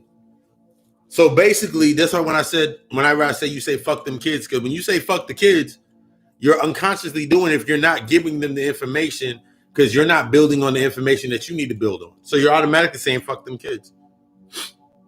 So if I'm sitting here saying fuck my people, in reality, motherfuckers, every fucking day that are coming to that, not all, this is a generalized aspect, but these activists, some of these motherfuckers are feeding upon your pain. They're feeding upon your shit. It was funny because today I was laying in bed, setting up my day, looking over my charts, looking over my notes and everything. And this EFI priest hit me up. And I know 2 EFI priests. And I talk with them on a regular basis. They give me a lot of information. I've given them a lot of information. It reminded me of that conversation with the black guy that he used to, the dude they used for the Occult Ruckus figure that talked to that was getting the clan members to quit the clan. But I'm looking, and the EFI priest hit me up. He was like, he sent me that EFI prayer, the rivers and all that shit. And he was like, he told me what he was. I told him what I do. Gave him a little aspect about me. And within my aspect of giving what I was, I coded it. So like, nigga, you, from this statement that I just stated, are you sure you want to continue going? Running your little script. Comes in, he says, what are your problems? What are your problems? What are your problems spiritually? What problems are in your life? I was like, none. He continues to say, give me your full name so I can consult the oracle. Now I've already had my EFA reading from a very trusted EFA source for me. They read my life and they said I'm pretty much on point. My numbers and everything were on point. I'm very high numbers. I'm in the aspect of everything I need to be doing. I'm like, bet. He was like, that's fucking crazy. You're actually coming into the alignment of what you need to do. And when it made it crazy is like whenever I give a reflective reading to somebody and I'm talking to them during the consultation, 9 times out of 10, they're right on line with what they're needed to be doing based on coming to me when the spirit says they came to me, the spirit says they sent them to me. I can tell based upon the conversations that we had. Leading into that. So he proceeds to tell me I am not where I need to be at. Started trying to put things on me. You are not where you need to be at. When you were little, a witch put something on you that is stopping you from getting to where you need to get to. I was like, oh, wow. I was like, okay. I was like, well, I'll send you my name. Still haven't sent him my name. I will send you my name. No, actually, I kind of skipped the part. I was like, before I send you my name, what sent you to me? He said, the ancestors sent me to you to tell you these things. In my mind, common sense, logically, if you have my name, if the ancestor told you what to say to me, Why do you need my name to go further if you've already been contacted by them to contact with me? These are the things that you got to start looking for when you start actually applying your occult mind to your aspects of what you're doing.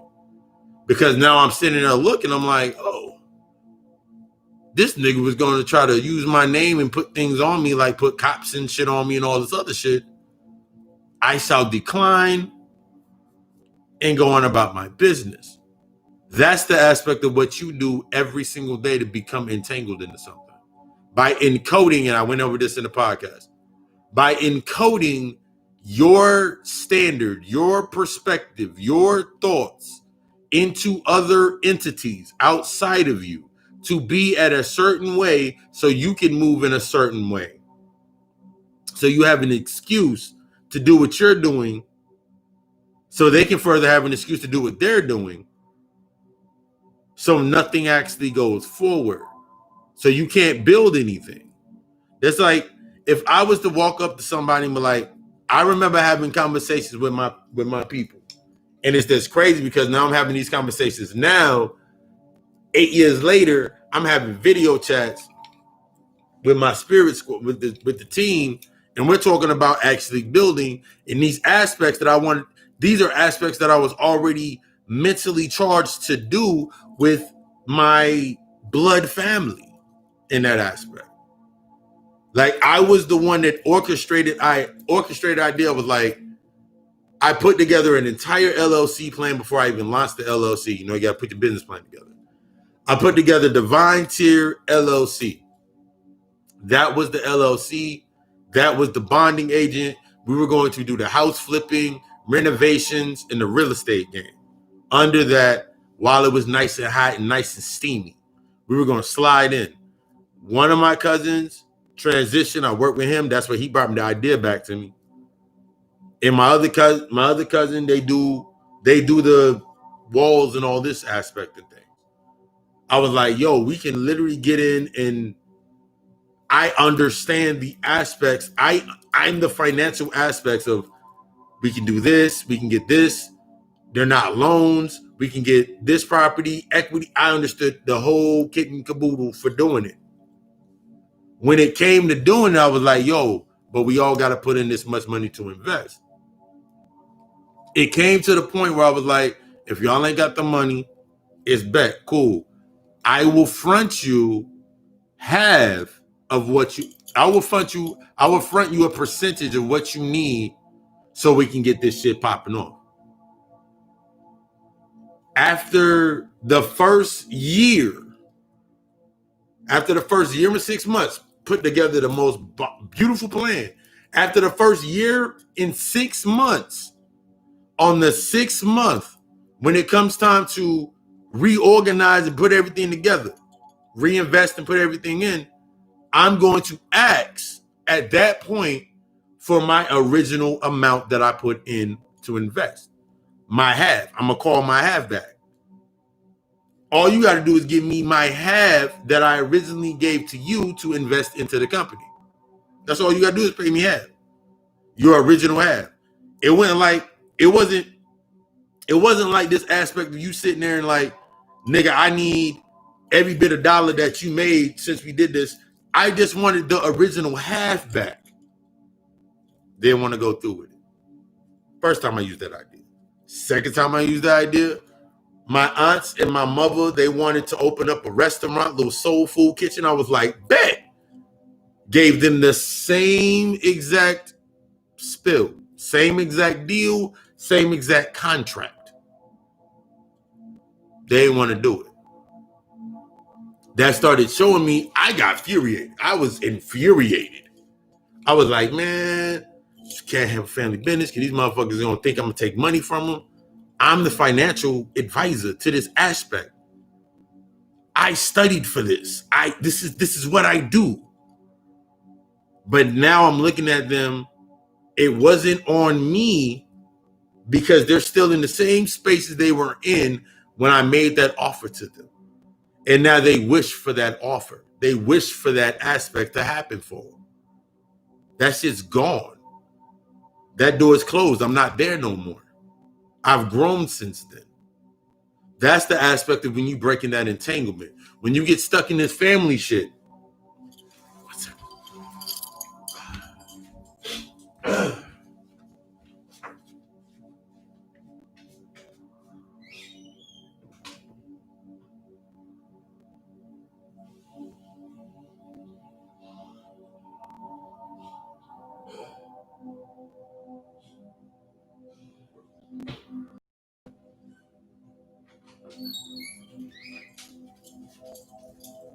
When you get stuck in this family shit, when you get stuck in this paradigm that I got to make sure my family's straight and everybody eating, just like even with friends and people that you fucking with on that level, you got to take yourself out of that mindset that they can't eat, that you're not going to be able to move forward without them because they're set in a certain paradigm of ways and mindsets that you have dealt with. They are the reflection of showing you what you have dealt with. Because if you carry on that paradigm or that, if you carry on that tether, you bring that tether into every other aspect of business that you deal with. Every other business relationship, remember, every relationship is treated like business. Every other relationship that you create came from that same strain. That goes right back into the pedophilia and the molestation aspect.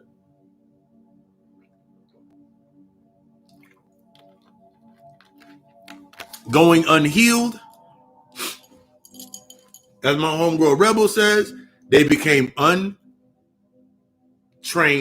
healers, strippers, and prostitutes, and ladies of the night, and porn stars and whatnot, because they're matriculating and transmuting through the same pain.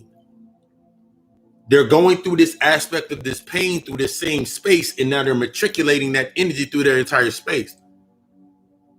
That's why if you have a trauma bond based upon your mother wasn't there, your mother did something, or your pops did something, or your aunt, your uncle, somebody did something in your life, and then when you get into a relationship right now, based on that broken lever, that lever needs something to activate on it. It's that original energy from that trauma.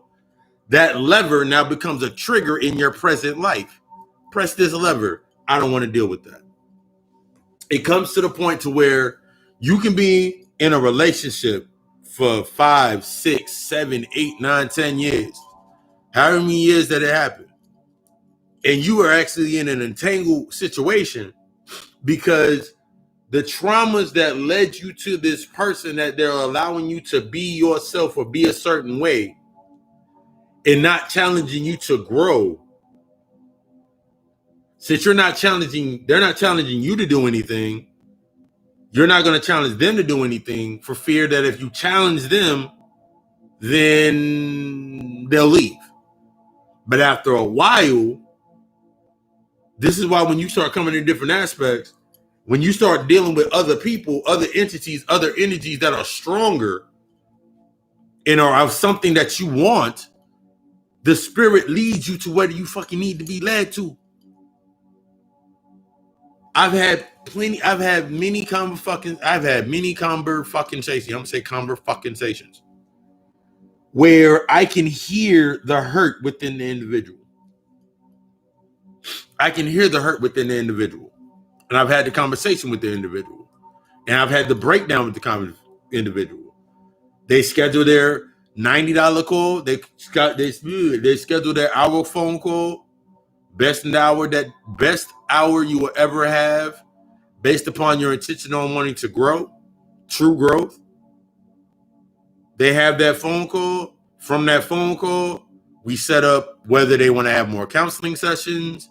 They just need that coaching. We set up the aspect of what they need. I offer let's run your natal chart to see where everything's lined up at, see how it lines up, see if you in line, offline, if you underbalanced, overbalanced. No, if you're understimulated, overstimulated, or you're right on cue, let's see where that lines up at, and we go from there. That's the aspect of moving from the entanglement that you are in.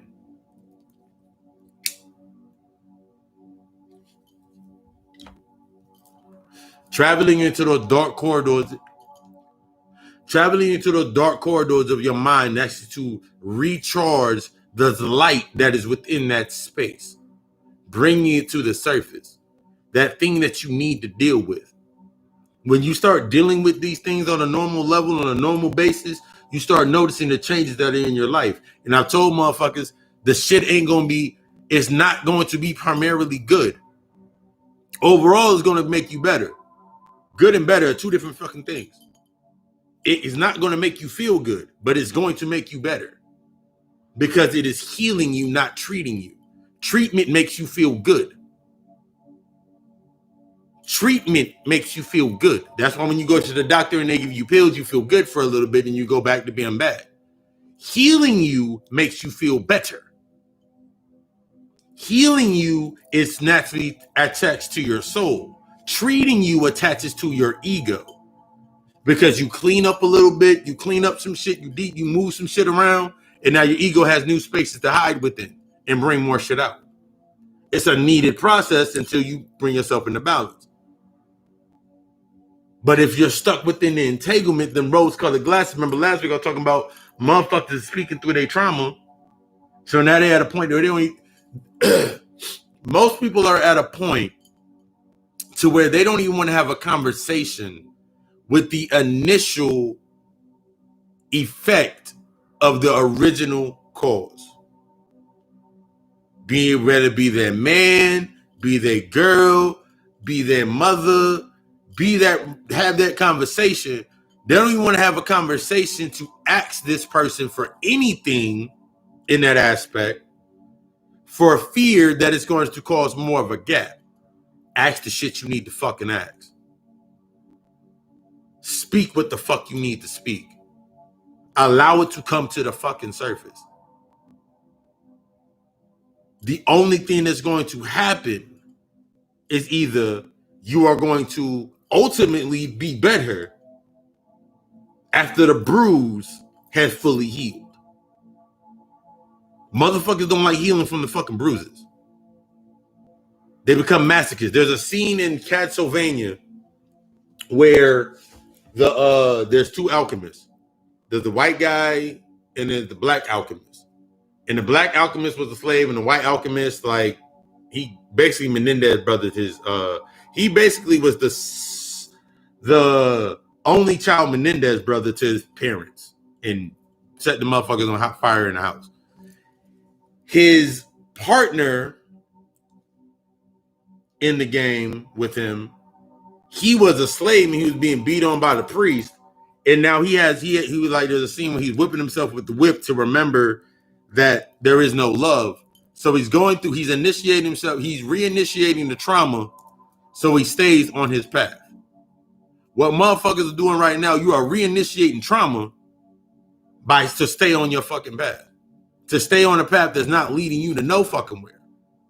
So you will sit here and work, pay all of your bills. I don't need no man. But since you don't need a man, you got a boy sitting at your house. Self-initiation through pain. That's that new shit. Putting your mindset, getting stuck within that frame of, I don't need this, so I'm going to settle for the less. Because what does that go back to? The original trauma of a little bit of something is better than nothing. So instead of having a divine aspect to learn from, you have an imbalanced remnant to hinder and hold you back from where you're thinking that as long as this is back here with me, this is now became a weight that is holding me here. So I only can go, now I'm tethered to this, and I can go venture the world and think I'm doing some shit, but what you're actually doing is you're living off of this charge back here. This is connected to your original trauma. So if I'm up here and this is tethered to me and this is my leash, this is what I'm tethered to, I can only feed this and move here based on what energies tethered this. I only can feed amongst the original cause. This person is connected to the original cause. This entity, this energy is connected. This conduit, this totem is connected to the original cause.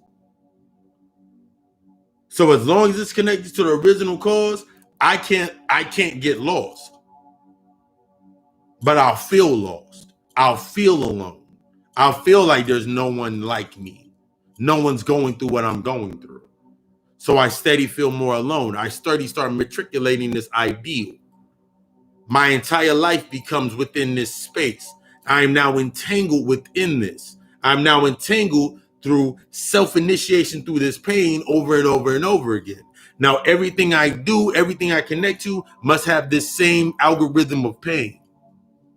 It must live on that same algorithm. It must be within that same space. It must be talking about that same shit. It must need a fucking hero. It must need a fucking savior. It must feel fucking oppressed. It must feel fucking submerged in these ideals that is lower than my actual self.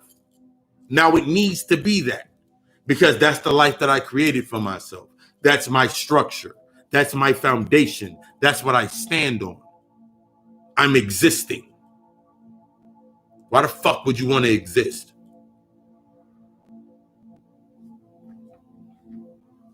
That's why you can't even connect to the positive. That's why motherfuckers can't even connect to the positive. Remember when I talked about affirmation deflection disorder? Even when they have a chance to actually get into some good shit, it's deflected based on their original trauma.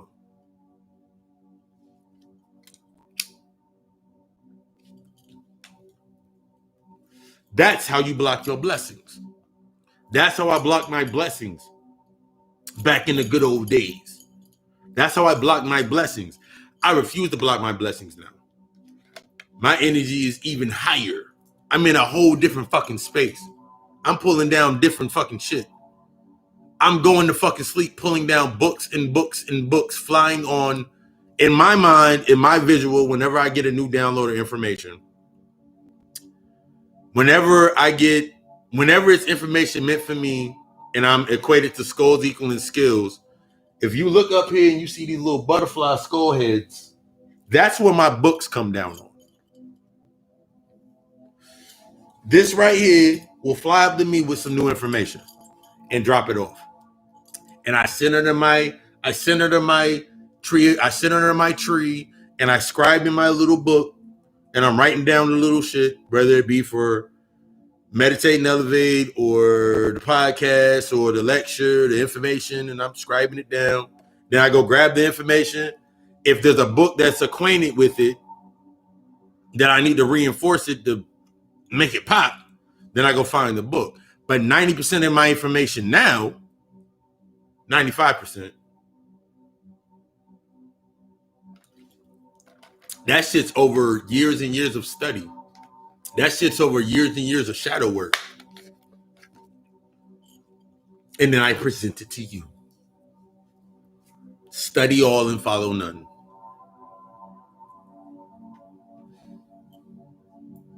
I can go on Amazon and grab all. I went on Amazon in PDFs and read all the Masonic texts. I went on PDFs and studied all the Moorish texts, listened to Moorish lectures, done the Kemetic science aspects, studied the voodoo, still studying voodoo because I'm now getting back into aspects of creating the spiritual baths and the spiritual teas. That's the new information that came through for me. So I'm putting in that work in real fucking time. Outside of the aspect of the entanglement of what its time is. But I still take my time through today. Tomorrow is my fun day. Tomorrow is my day where readings, few consultations in the morning, but music is my therapy.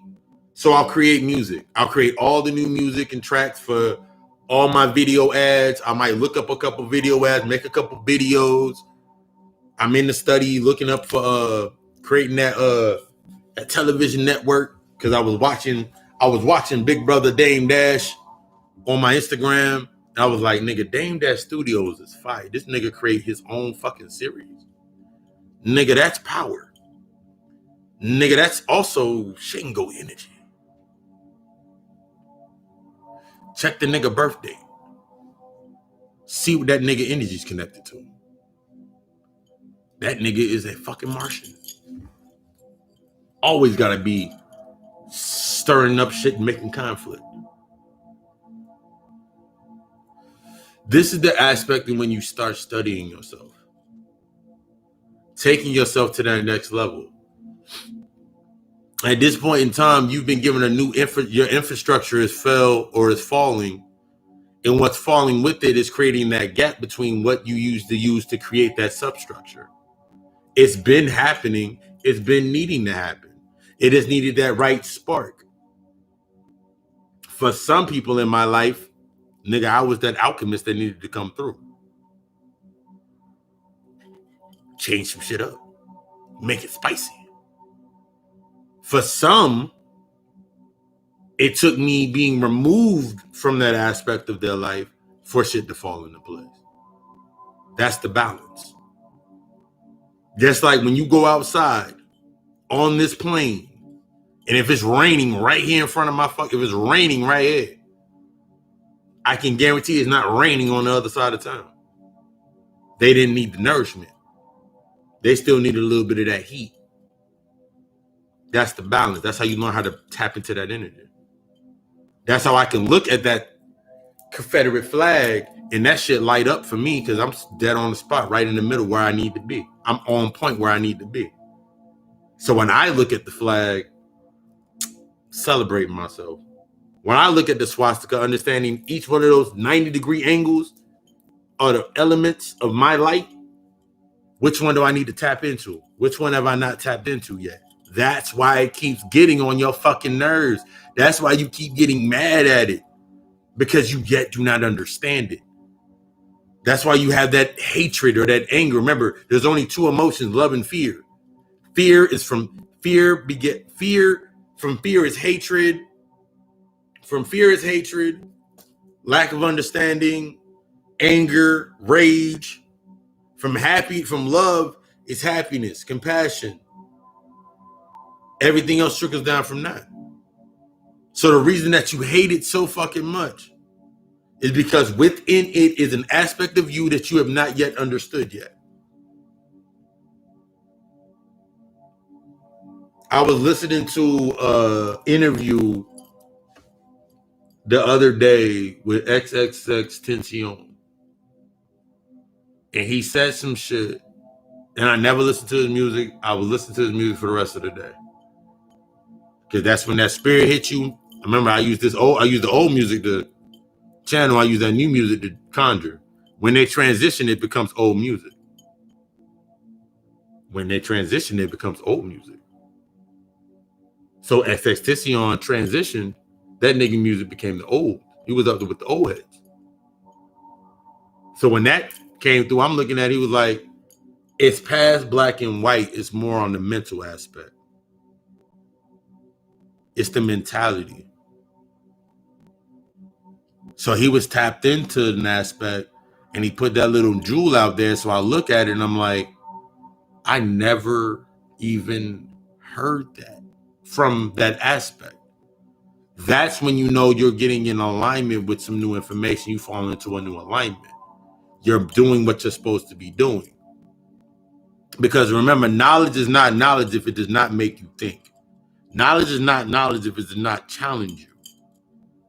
If a motherfucker sit here and tell you some shit and you go, and it make you feel good, but it didn't make you really think, nigga, it's not fucking knowledge. It's not new information. Knowledge is remembered information. The shit that you getting down here is on a regurgitated level based on the intellectual property or the intellectual prospect, the intellectual historical value that you going out against. Like I observed a video the other day, and the motherfucker was talking about the cops are supposed to serve and protect. From my understanding, the cops were never meant to serve and protect. I remember I listened to it in a Vado song. It was in a Vado song. It was an interlude. I think it's Fuckboy, before the song Fuckboy come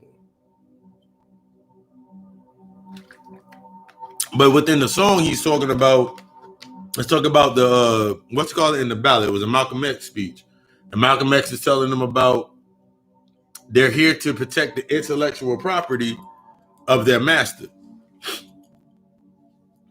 That's what the cops do. They protect the intellectual property of their master.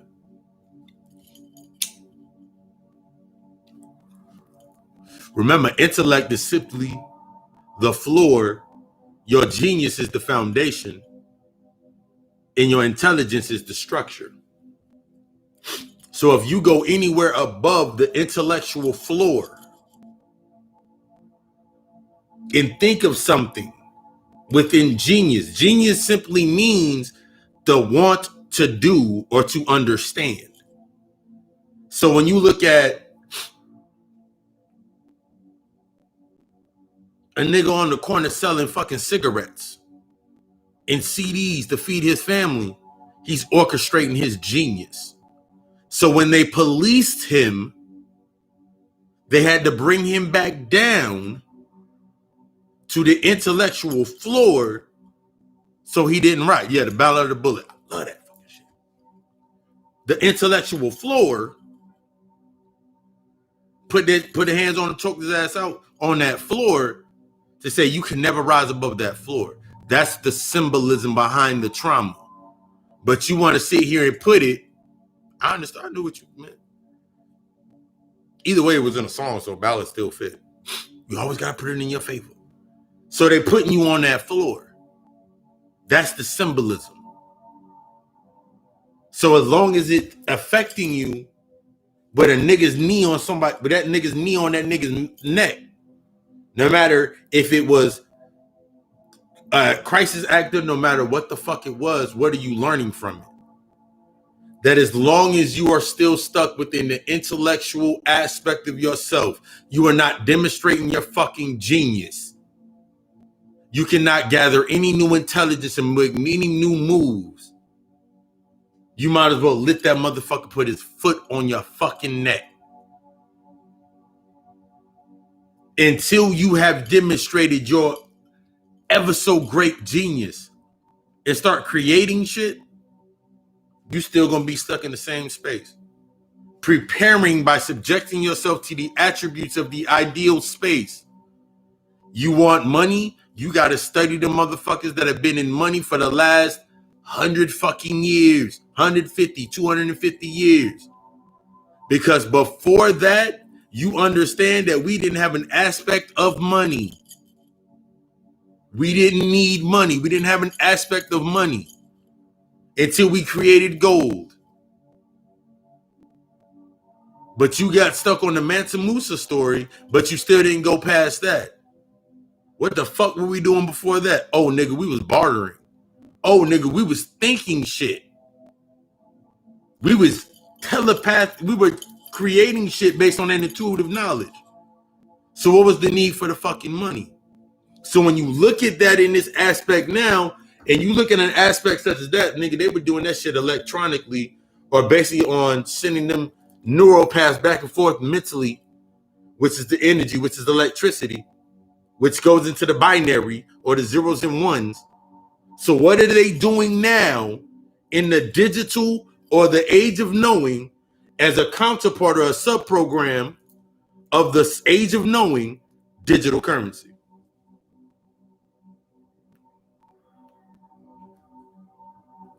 You so fucking far ahead that you behind. Because now you sitting here trying to say, we need a stimulus check. What the fuck what is the investment going to do if you have nothing to invest into? If I give you $1,200, what the fuck you gonna do with it? What have you been doing to need the $1,200? I told the story about when when they sat me down on my ass, like, nigga, I gotta sit on my ass. All right. Guess I'll launch the website. I guess I'll launch the company. Yep. It's time to launch the company. It's time to launch the websites. It's time to go deeper into the music for the podcast. It's time to go deeper into the aspects of. It's time to create another. It's time to create another streams of content. So all that calamity and chaos that was going on, I fed from and created this. Went deeper into this. Went deeper into the aspect of what I'm creating. So now, when I have a conversation and I meet members of the soul tribe or soul conduits of my soul tribe, our conversations are about, they're on the same level within the aspect of the disciplines. So now we can discuss discipline on the different levels of what they're doing as compared to what I'm doing.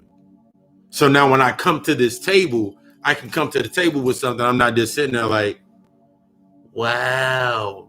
I actually have questions to build on. I actually have a platform to stand on. I do this, this, and this. This is my content.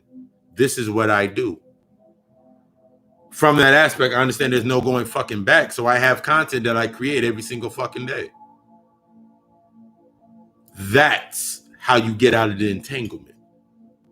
Ding, ding, I'm no longer entangled in a 9 to 5.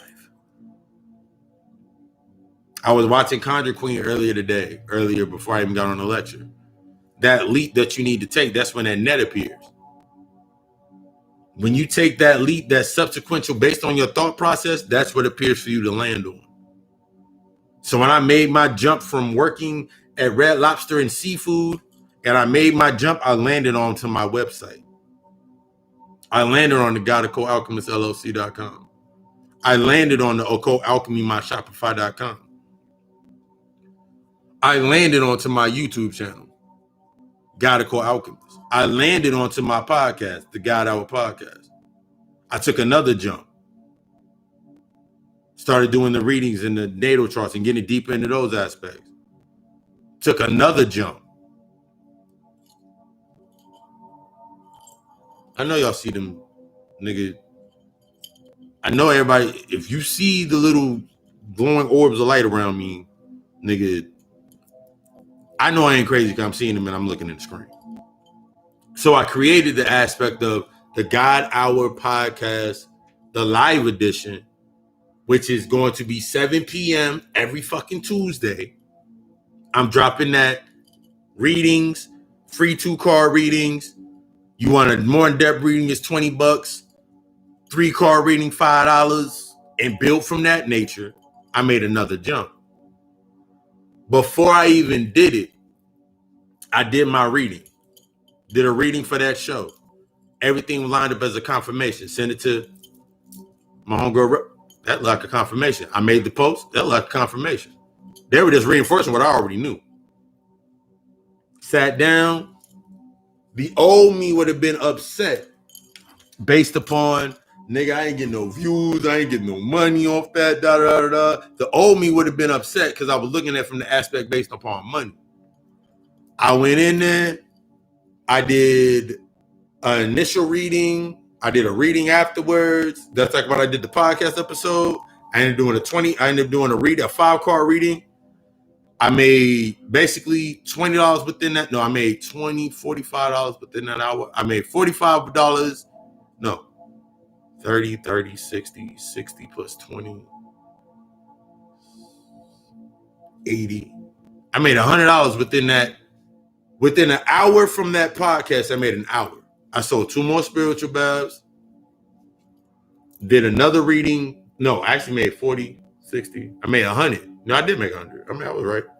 Because I sold the $20 reading live. I did another reading after that. Someone hit me in my inbox for a reading. And I sold 2 babs initially because of that. That's the aspect of you understanding that you were in alignment with what the fuck you're supposed to be doing.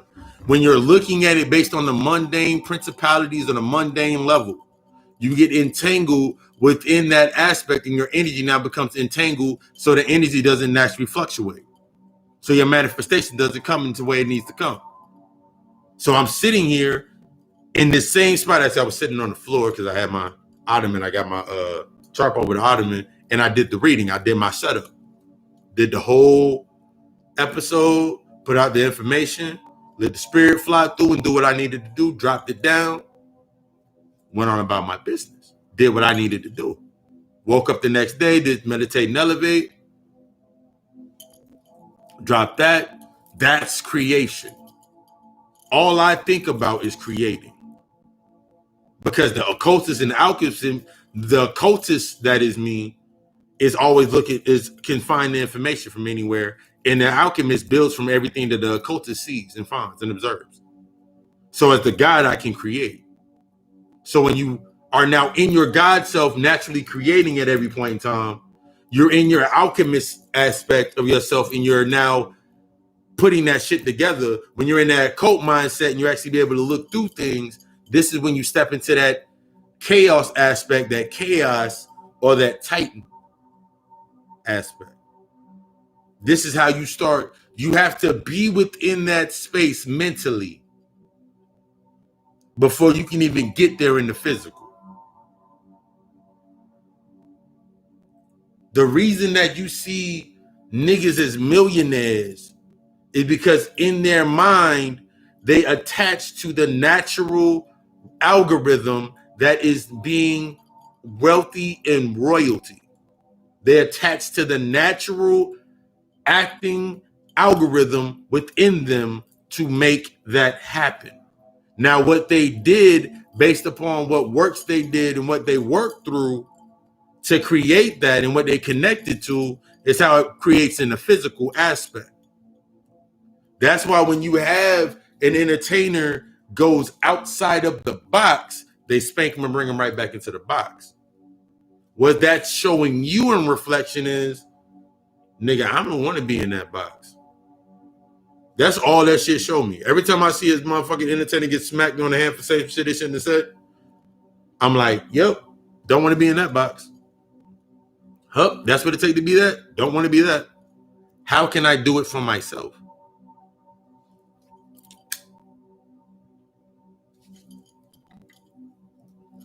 This is the aspect of learning that if you're not doing this, if you're not taking that aspect into yourself, you're not looking at these moments that you're going through as learning aspects, how else are you going forward? It's nice to put on the Ankh, it's nice to put on the crystals, it's nice. You're emulating and you're acting out, you're emulating what you actually are. You're letting your soul start to speak. But as your soul starts to speak, similar to when you speak, you create. So as your soul is creating through its speech, what are you creating through what you are speaking? What are you using your words for? If we understand the word is a spell, and I'm understanding that I'm speaking a spell right now, I understand that I'm speaking light in a context, I understand that I'm flirting with the soul, and the only way that you can get this intimate information is being humble for that door to open. I'm doing exactly what I'm supposed to be doing. I'm transmitting that strength with no ego. I can tell my story with no ego. I can give you the examples devoid of ego. I can appreciate everything that comes with it because I'm coming from the aspect of learning. Every time that I do a lecture, a podcast, my voice becomes stronger. So when it comes next for the next step for me to do, I'm already ready for it. I don't have to think or wait, or maybe if I get this many people or this many. It's not meant, me understanding what esoteric is, I understand it ain't meant for the masses. It's meant for the selected few.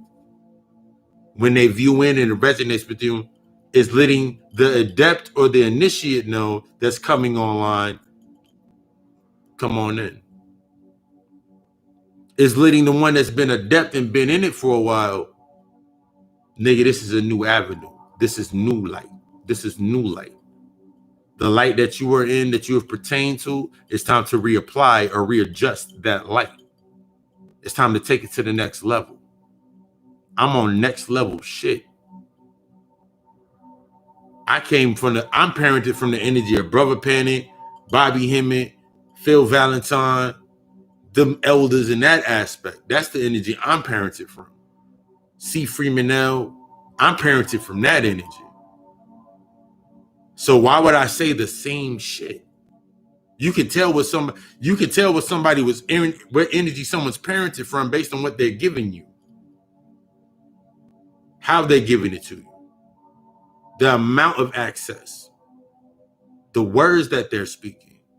This is the shit that you look for as you're studying all and following none. That's the study aspect. You got to study. Once you start studying, you start applying that gnosis. This is when your gnosis comes online and you simply just know. Then you look for different ways to challenge your knowing so you can know more. That's the aspect of saying, I don't know shit. We did that shit unconsciously. You do that.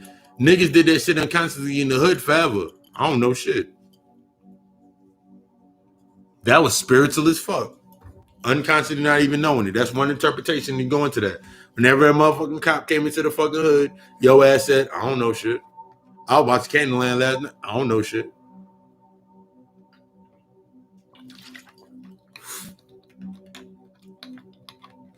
Oh, yeah. I wanted to say this because it was on my mind. We were sitting here watching our nightly movie. In Candyland, this is the Mandela effect for real. In Candyland, I remember the one time that I watched it back in not when it first came out, because it came out in like the 80s. But when it first came out, the aspect in Candyland was like, you say that nigga name 3 motherfucking times and he appears. Upon watching the movie for the first time, it was on Netflix. I was watching it. We were watching it last night. And that motherfucker said, you got to say Candyland 5 fucking times.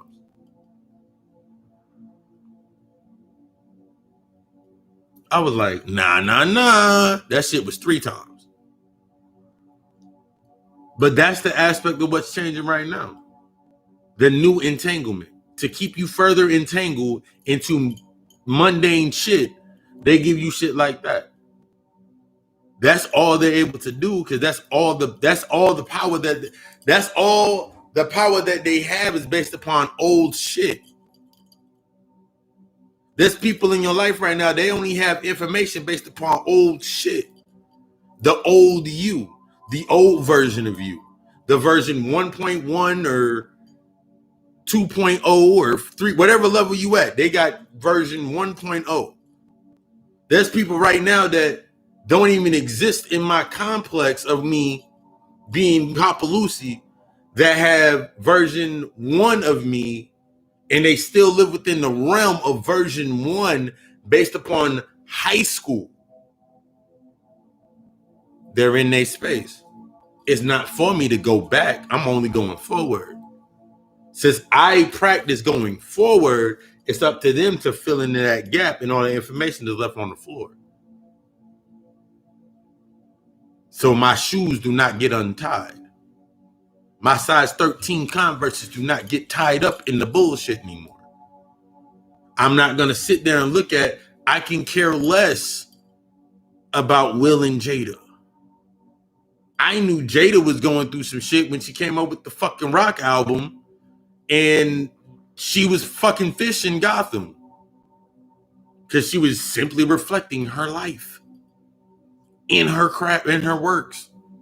So I knew something was going on then. Didn't care. It's not for you to care about, oh my God, she hurt Will. The fuck, and how is that going to help you? If you stand behind Will going to give you $1 million. If you stand behind this entertainer, this lifestyle that they portray to you, are they going to give you some money? My pops always told me on that shit. At the end of the day, they got to take all that shit off and hang it back on hangers. They got to take, that's wardrobe. They got to take all that shit off, put it on the fucking hanger. At the end of the fucking day, you take off all your shit and you hang it back up, you throw it in a hamper, you do whatever you do with your shit. Some people like wearing their pants for 7 fucking days straight. I don't know. That's not up to me. I had to do that shit at a point in time. Even when I hustled, I never did that shit. There's some things I just never did. But you put yourself into that mindset. What you take off and what's being taken off is the cover. What's under the cover, they know what's under their cover. Do you know what's under your cover? Do you know what's under your shit? At the end of the fucking day, what is going on in your home and getting your home in order? What structure have you created based on the new what structure have you created to create your new foundation? And then what structure have you created to build that substructure on top of your foundation to move forward in?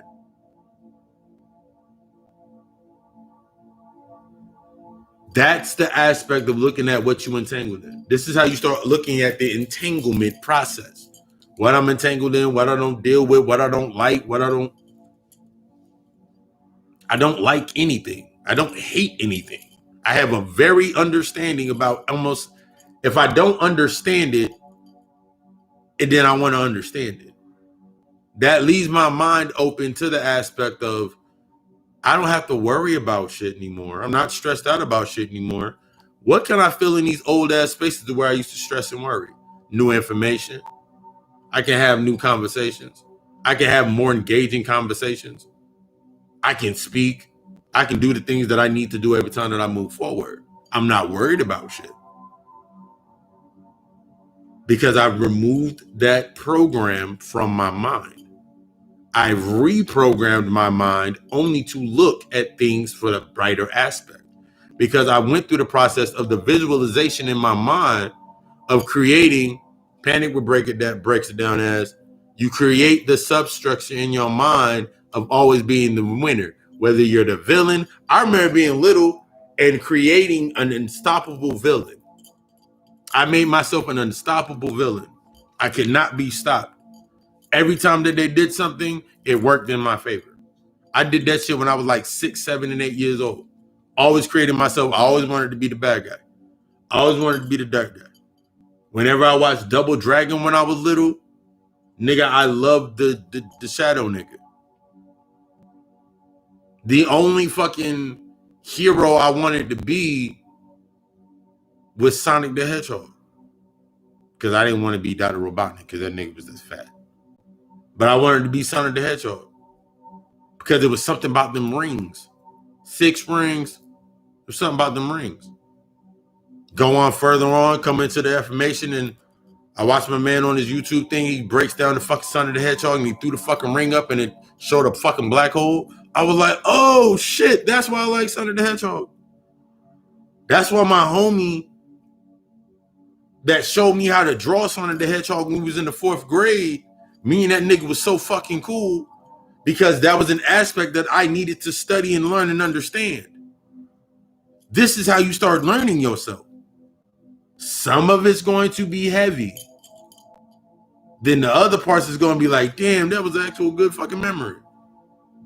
Something so minuscule, yet so clever, yet so easy, that it was always right there in your fucking face, hidden in plain fucking sight. That's what you got to start studying. That's what you got to start looking at. This is the aspect of what we need to start getting deeper into. That's what the aspect of when you're seeing things, you're not looking at it from the aspect of observational defense. You're looking at it from an aspect of observational offense. And I've talked about observational offense and observational defense before. A lot of us are in observational defense, which means we're looking for things to depend upon. We're looking for things to say sorry on. We're looking for things to feel good with it, to keep ourselves going forward within that, keeping on that hamster wheel. For the ones of us that are in that observational offense or are transitioning to observational offense, when you're in observational offense, you're no longer looking for the self-initiation through the pain. Because that's the hamster wheel, looking for that self-initiation through the pain. The observational offense, you're looking at when the trauma shows up, how to step through it and use it to go forward. How to use that Confederate flag. How to use the swastika. How to use that shit against them. How to use a Trump hat saying, make America great again.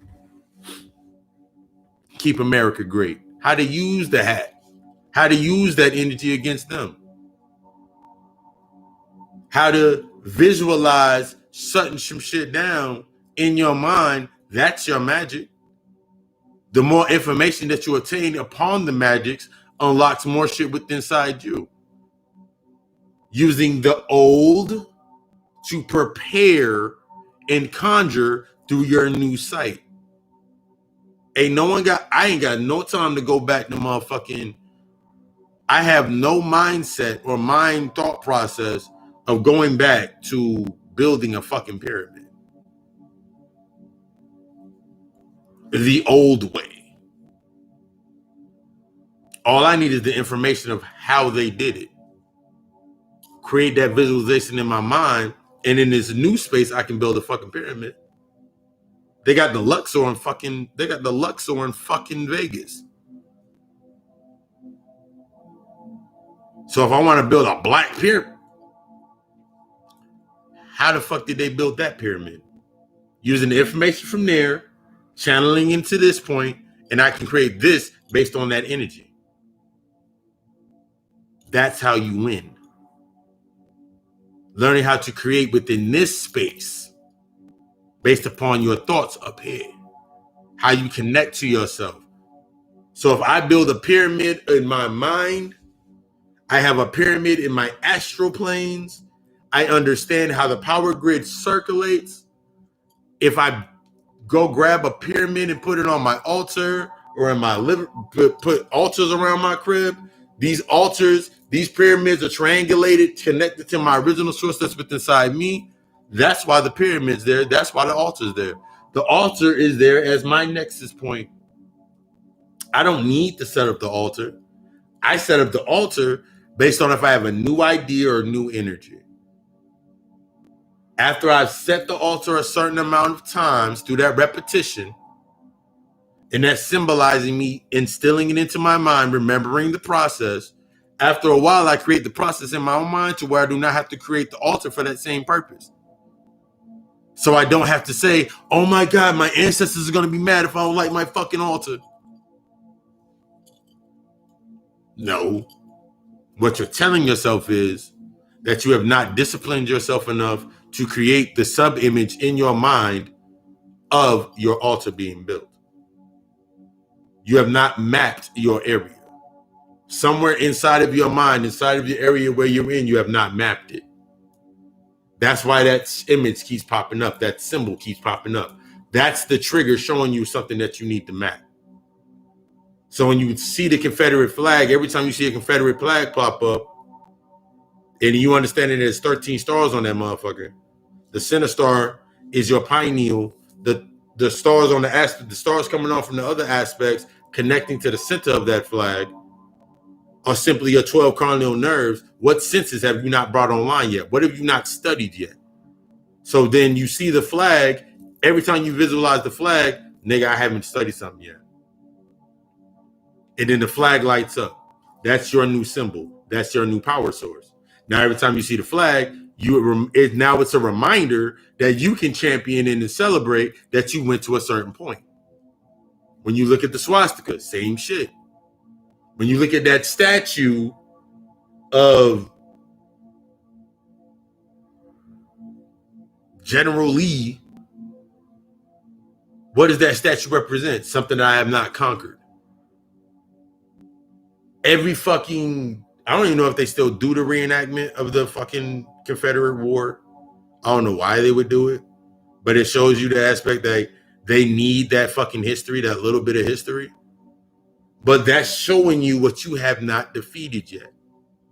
Every time you see it, it's a reminder that you are still a slave to your emotions.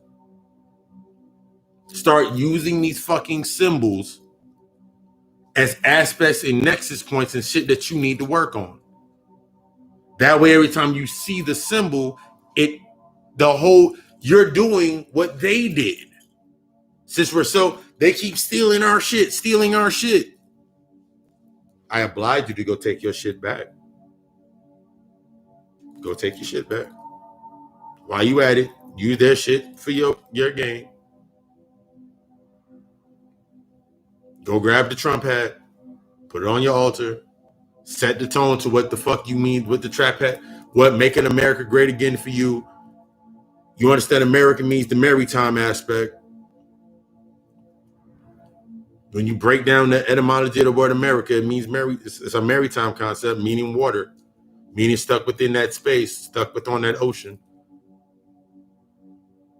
Are you stuck within still waters, or are you moving the waters? So then you start looking at it like, oh shit, nigga, I gotta make my shit flow again.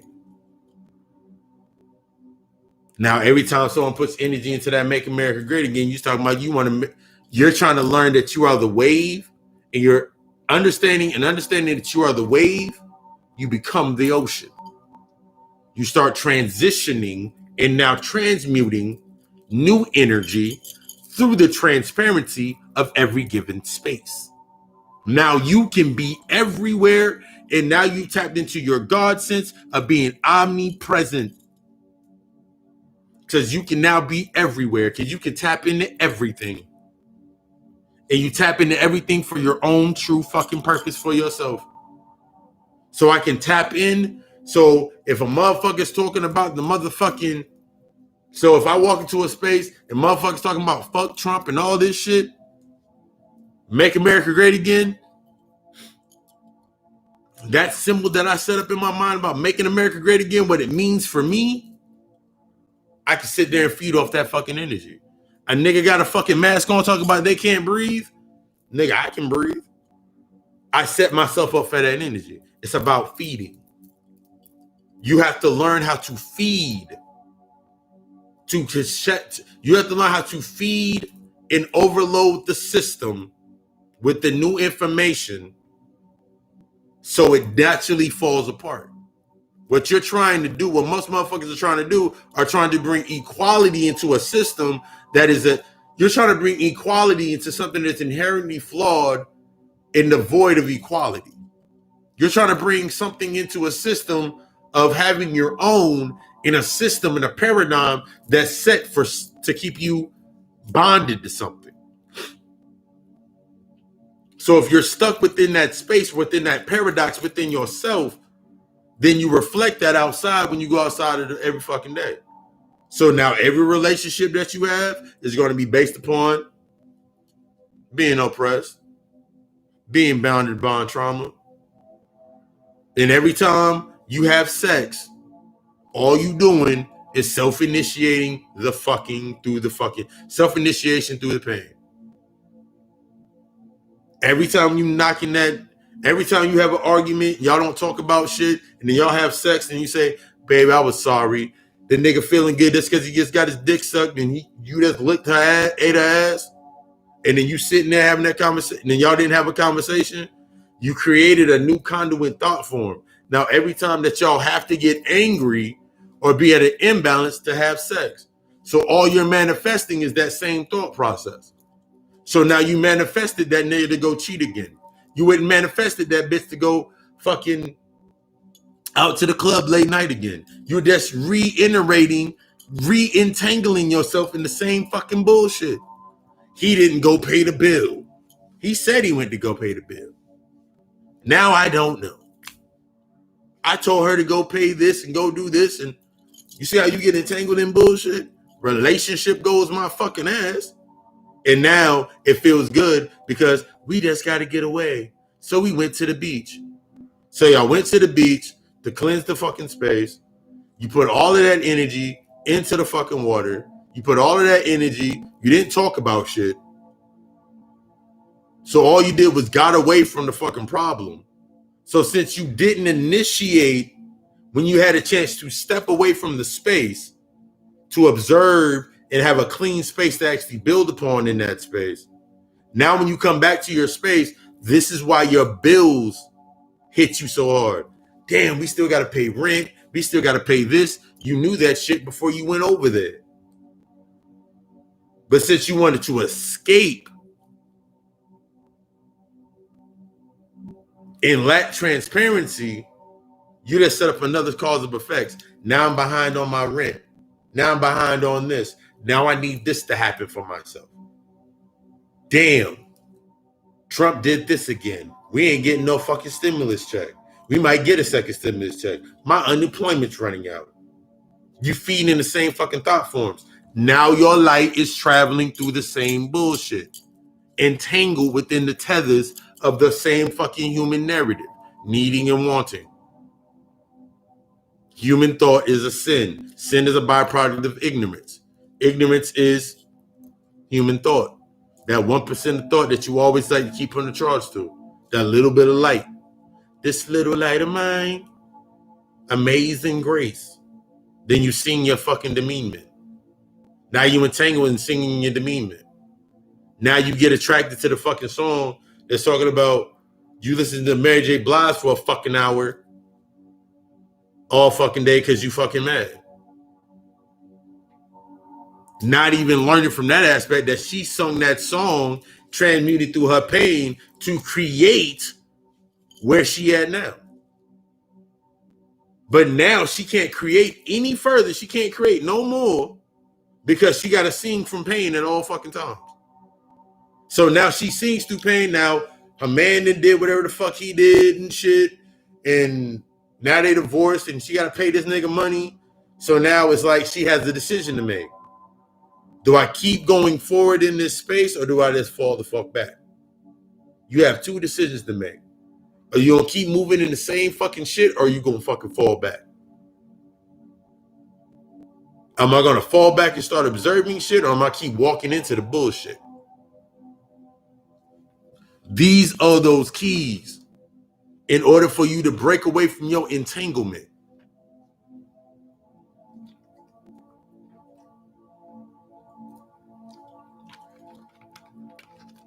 Before the new moon, and this is getting the aspect when we start doing classes. Before the new moon, and I told my clients this week, before the new moon, I want you to write out the list of why you are in. Why do you have this job? Why are you in this space? Why do you have this job? Why are you in this space? Why are you with this person? Write all these shits out. Put your name in the middle of the circle, brainstorming on your ass. I used to love doing the brainstorming thing. Take that brainstorm. I want you to put the little spider legs on the outside of the fucking circle of you. And I want you to attach whys to every aspect of your life where you at right now.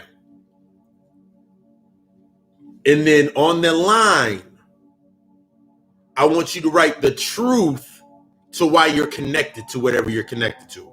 That relationship, that friendship, that family member, that job, that car, that house, all of that. I want you to write it on the fucking, what's it called?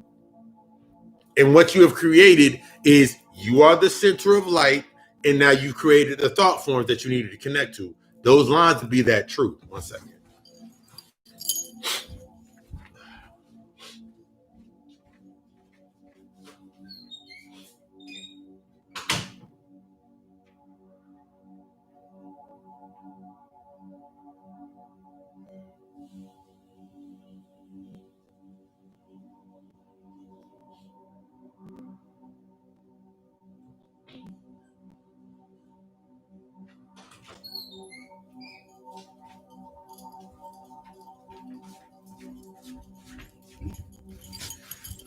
For this part, I'm going to initiate Lucifer Somni. With that, the words that you cannot use, and we're going to remove can't from your vocabulary. I removed can't from somebody's vocabulary through a process. They ain't said can't since.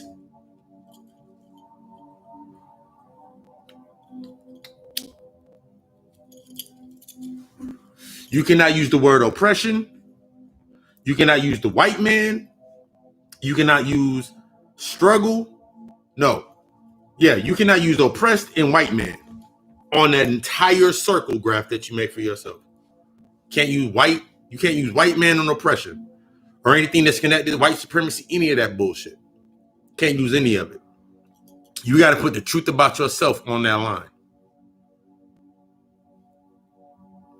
From that, and this is some motherfucking, this is a fucking ritual that I give my clients that you're getting for free right now.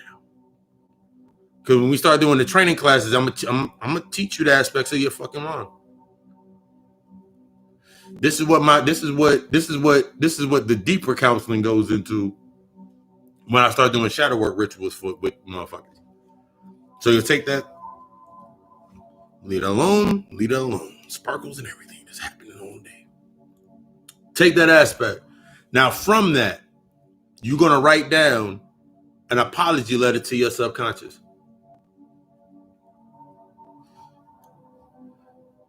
Sorry for the things that we've been through based on the knowledge that I had. But now that I'm at this level, I vow to us to only this place to gain knowledge through the traumas and the triggers of my life. Through these traumas and triggers that shall come up by me acknowledging the triggers, I shall now work through my traumas.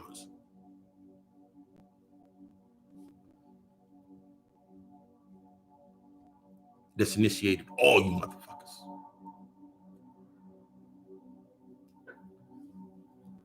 From this point, I give myself into this nuance under this new moon, that I now embrace to my new self. No matter what level I am at, whether I'm adept or I'm an initiate or coming into my awareness, I use this moment under this new moon to announce my new self. Everything that comes up will be of my old self to teach me of my new self. I shall embrace this energy. I shall embrace this journey. Because as I move forward, I shall create my new structure to create from my new genius, to live in my new intelligence, to live in my new greatness, my new light. And then you can write Ashe or whatever you want to write.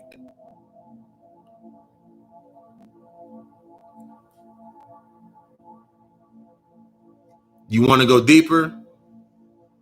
You want to tap into yourself? If you've already started doing the work and you need something simple as the spiritual bath crafted by Papa Lucy with the assistance of the spirits,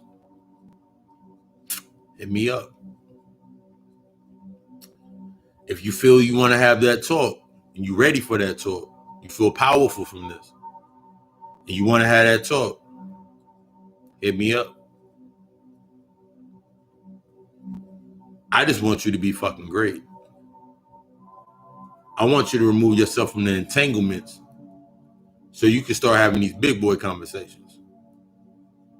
Because we having big boy conversations around the God called Alchemist. We having big boy conversations.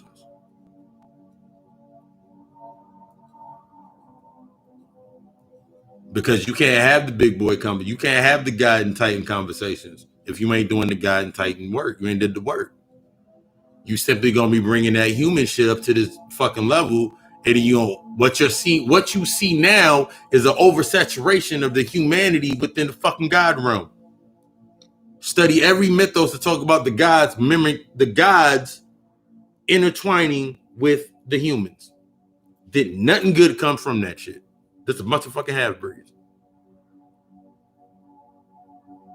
From the half-breeds became your demiurges. Them demiurges became them archons. Them archons became the jinns, the energy vampires, the succubus, the incubus. All of that shit you keep studying and you keep trying to put on somebody else. Nigga, that's an aspect of you. That's why it resonated with you. It didn't resonate with them. It resonates with you. They just use you to connect to it. So whenever you get mad at something, What in your life have you not dealt with? That's what we get to.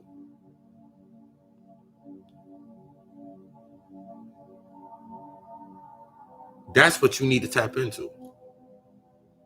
Start knocking that shit over. You got to be that bull in that fucking china shop. Break everything. Break all that shit. Because once you learn alchemy, once you get into your alchemist, you start breaking. Once you start breaking shit down, you become the occultist. You start looking through that shit and understand how you can bring the power from it. And then you come into your alchemy, and then you start recreating new shit. Right there, plain in their face, hidden in plain fucking sight, doing what thou wilt. With no sense of their morality, with keeping their morality intact, keeping their traditionalism intact, so you can better, keeping the intellectual floor of their morality and their traditions all intact, so you can build your whole fucking structure, empower your whole fucking structure, and channel the energy from, instead of it going down and you losing it, the shit further circulates back up. That's also the aspect of when you're talking about semen retention. When you start studying the Tantra, study all, follow none is more than just studying just for that one aspect and understanding how it works on everything. That's what the shaman understood. That's what me as the shaman understands. So after I get to a certain point, I don't need to use that shit anymore. I don't need that fucking crutch. That's what I can say about the fucking, when I do the altar is more of an aspect when I'm thinking about something new. I have that methodology within my space to use at my advantage. It's not something that I need to do. Remember, you're getting out of the fundamentals based on religion. Religion is the pageantry or the ritual, the pageantry. Doing this for this, doing this for that, doing this for this. I can hop in the car right now and ride down the fucking street fast as fucking hell and not get pulled over. Why? Because I know my shit. They can't fucking touch me. I can stand humbly in that shit. When you get to that, when you in that space, you remove yourself from the morality in the aspect of creating your own moral basis for yourself. It's not creating chaos to feed from, because the chaos is already going to be subsequently there anyway. Simply by you doing that ritual, the chaos is naturally going to ensue. What you're learning to do is to feed from that chaos as you move forward. It's not, I want to build a pyramid. No, nigga. I know 5 fucking goddesses right now that build pyramids. Now I want to understand the aspect of what it goes into building it. Yes, but I don't need to build the pyramid. I understand the aspects of what goes into the pyramid based upon the energy that it takes to build that. So when it comes to me, if it don't feel right, I don't touch it. That's what you're learning how to do. You're not learning to choose sides, and there's no more sides anymore. The line is blurred. The veil is gone. So what you're looking at now is exactly what the fuck you need to be seeing and how you need to be moving forward. That's the key to be coming out of your entanglement. That's to take yourself out of the hero complex. That's everybody around me is a fucking leader. Everybody around me is a fucking god, or God is Titan. But we all have our specific talents, and our talents can connect to helping and aiding and strengthening our weaknesses. That's how you become stronger on that level based on the mentality. But you got to step into that space, because ain't shit happening down here. This shit is over.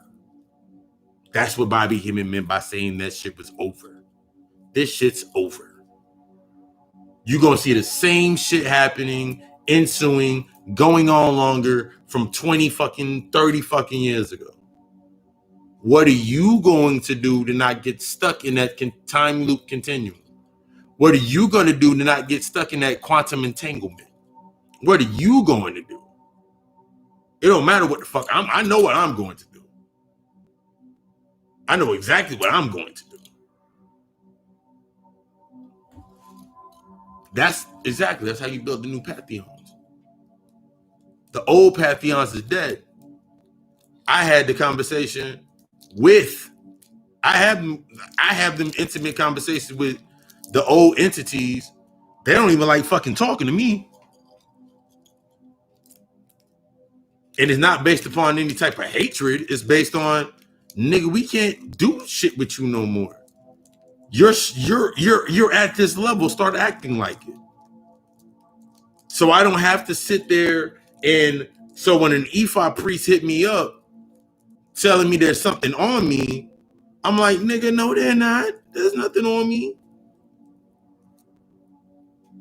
I can go where the fuck I can go freely to where the fuck you go.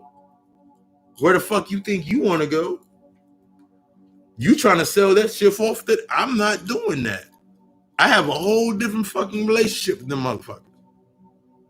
When I have conversations with people, they want to initiate and absorb energy, become that energy, become that archetype of energy. That's what I work with. When I do rituals in my baths, it's all about me becoming an aspect of the energy, becoming all of it. So I love the challenge when someone says, yo, I want to do this. Ooh, shit, I get to pull out the good books on that one. I get to pull out the good information on that one. Because you really want some good shit.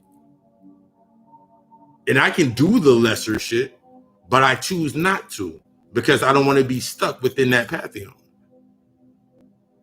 Ushering in that new energy, that new pantheon. Or else, because I refuse to come back down here with baby brain. That's the one thing I'm always going to say. I refuse to come back down here with baby brain.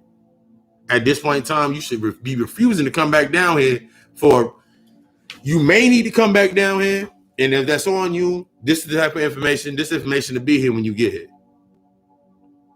And that's the reason I put out the information I put out. Because I'm not coming back down here. I know I'm not coming back down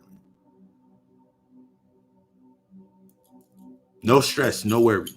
I'm learning from the stresses and the worries that I had to go through in my whole entire life. There's a reason that you went through what the fuck you went through. You know that part.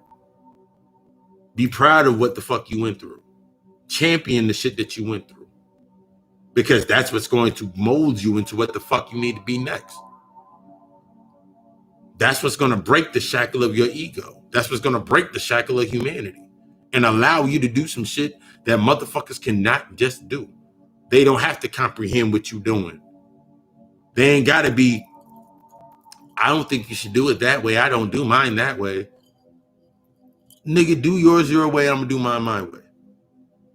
And when I'm doing mine my way, I'm going to connect to others doing their shit the way that they're doing it their way. And we're going to connect based on those disciplines.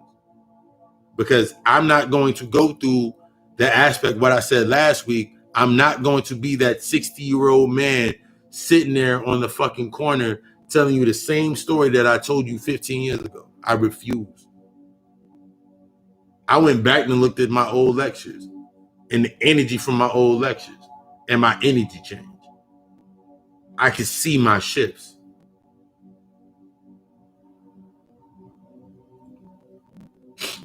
I could see my shifts. I could see my growth. Taking myself to that next level. Taking myself to that new paradigm of myself. And as I do it, I'm divinely supported. So I don't have to worry. I can always say there's no going back. That's the key aspect of what we need to be getting into. As I turn my new gauge. If anybody's aware of gauges, I went to 00 last week. Whew. That initiation felt so fucking great because my ears were already ringing. I went and did it. My ears stopped ringing. So I was like, nigga, I needed to initiate myself. It's similar to when Jay said in the song, I had to cut myself to see if I still bleed.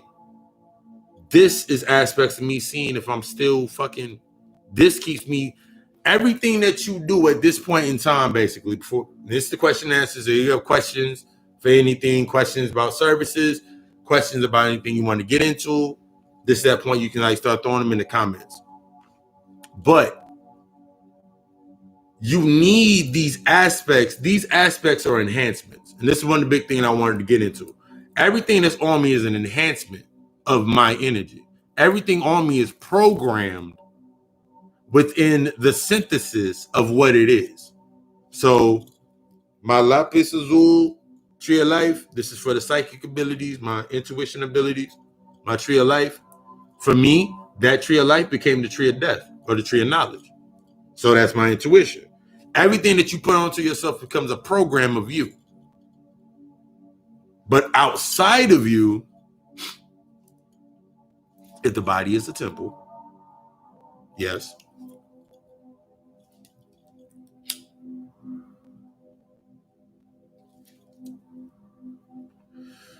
Look at the temple walls.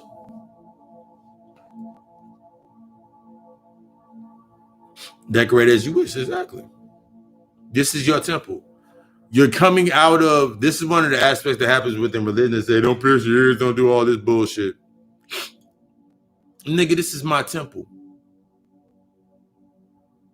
My energy is invoked within my temple. In order for my temple to operate at the optimum efficiency, I know what my temple needs. My temple, I have chosen to be plant-based. But I'm not strictered on the plant-based aspect of being vegan because I know my ancestors, they weren't my direct line of ancestors that I work with and spirits that I work with indirect, they were not fucking vegan. But we come to compromises because we work together. So if one of my ancestors, if my grandmother no, not my grandmother, if my uncle come through, that motherfucker loves smothered chicken. I'm not putting chicken in my body. I just know I'm not. Chicken don't even smell right to me anymore. But I know I'll go grab some oyster mushrooms, fry them shits up real fucking nice, set his plate, set my plate, we sit there and smash. That nigga would be like, that shit is good. That's creation.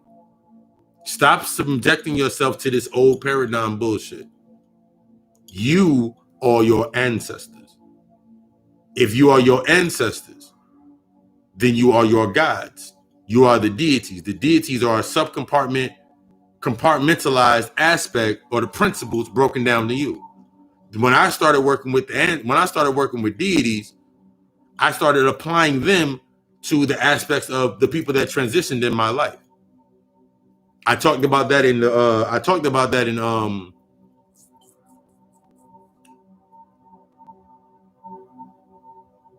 the Black Mama lecture when I was talking about Kobe energy. Yeah. When I talked about it in that energy. And I said how I tapped into that. And I explained how I tapped into Nipsey Hussle and all these aspects and what they meant and how you tap into them.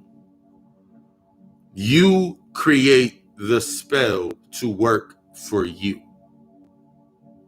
We have to get out of this aspect. This is another big aspect we got to get out of. This was not meant or ever meant to be a large file share. That's the whole aspect of esoteric, meaning for the small few. So when you looked at these old pantheons, these old paradigms, it was this tribe, these tribe, this tribe. They all had their own information for their own space.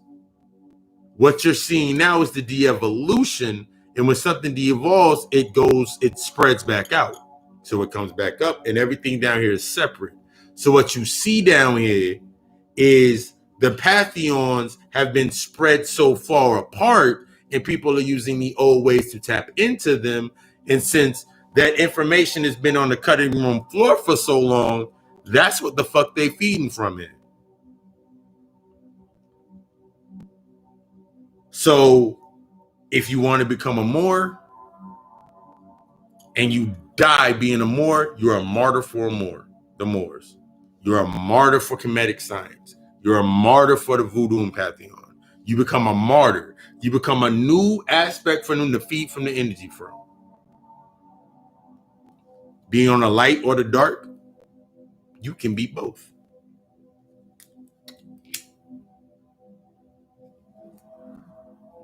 They can't feed from me. They'll have a bitter taste in their mouth. They'll hate that shit. It won't taste good to them. It'll look like, yeah, they'll be swallowing pure fire to try to swallow my energy. That's why I don't have to be worrying about shit. That's why I can move so clearly, because I'm not worried about shit. The stuff that we got coming up next in the next couple of fucking months and weeks that's coming to the next is going to shift everything. Either you're going to be in on that energy or you're not. You're going to miss the motor, you're going to miss the wave. New vision. We 2020 hindsight, but we in 2012. It's the end, but we got new sight. So when you think about it's 2012, but we're living in 2020, and with the knowledge, 2020 is that vision, that means hindsight. 2012 means the end of the old sight. The end of the old. What are you doing moving forward? What entanglement are you breaking apart from? And that's the key.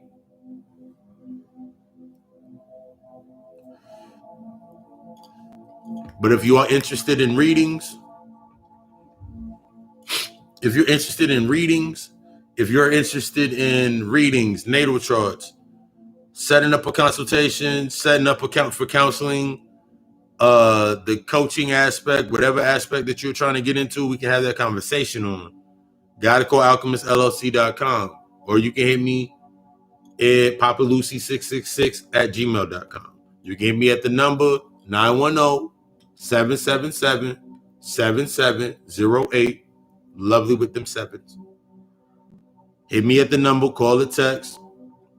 If you are interested in ad space, sponsorship, if you want to become a monthly patron for the podcast, G.O.D Alchemist is within the description, but for the G.O.D Alchemist, Anchor/G.O.D Alchemist.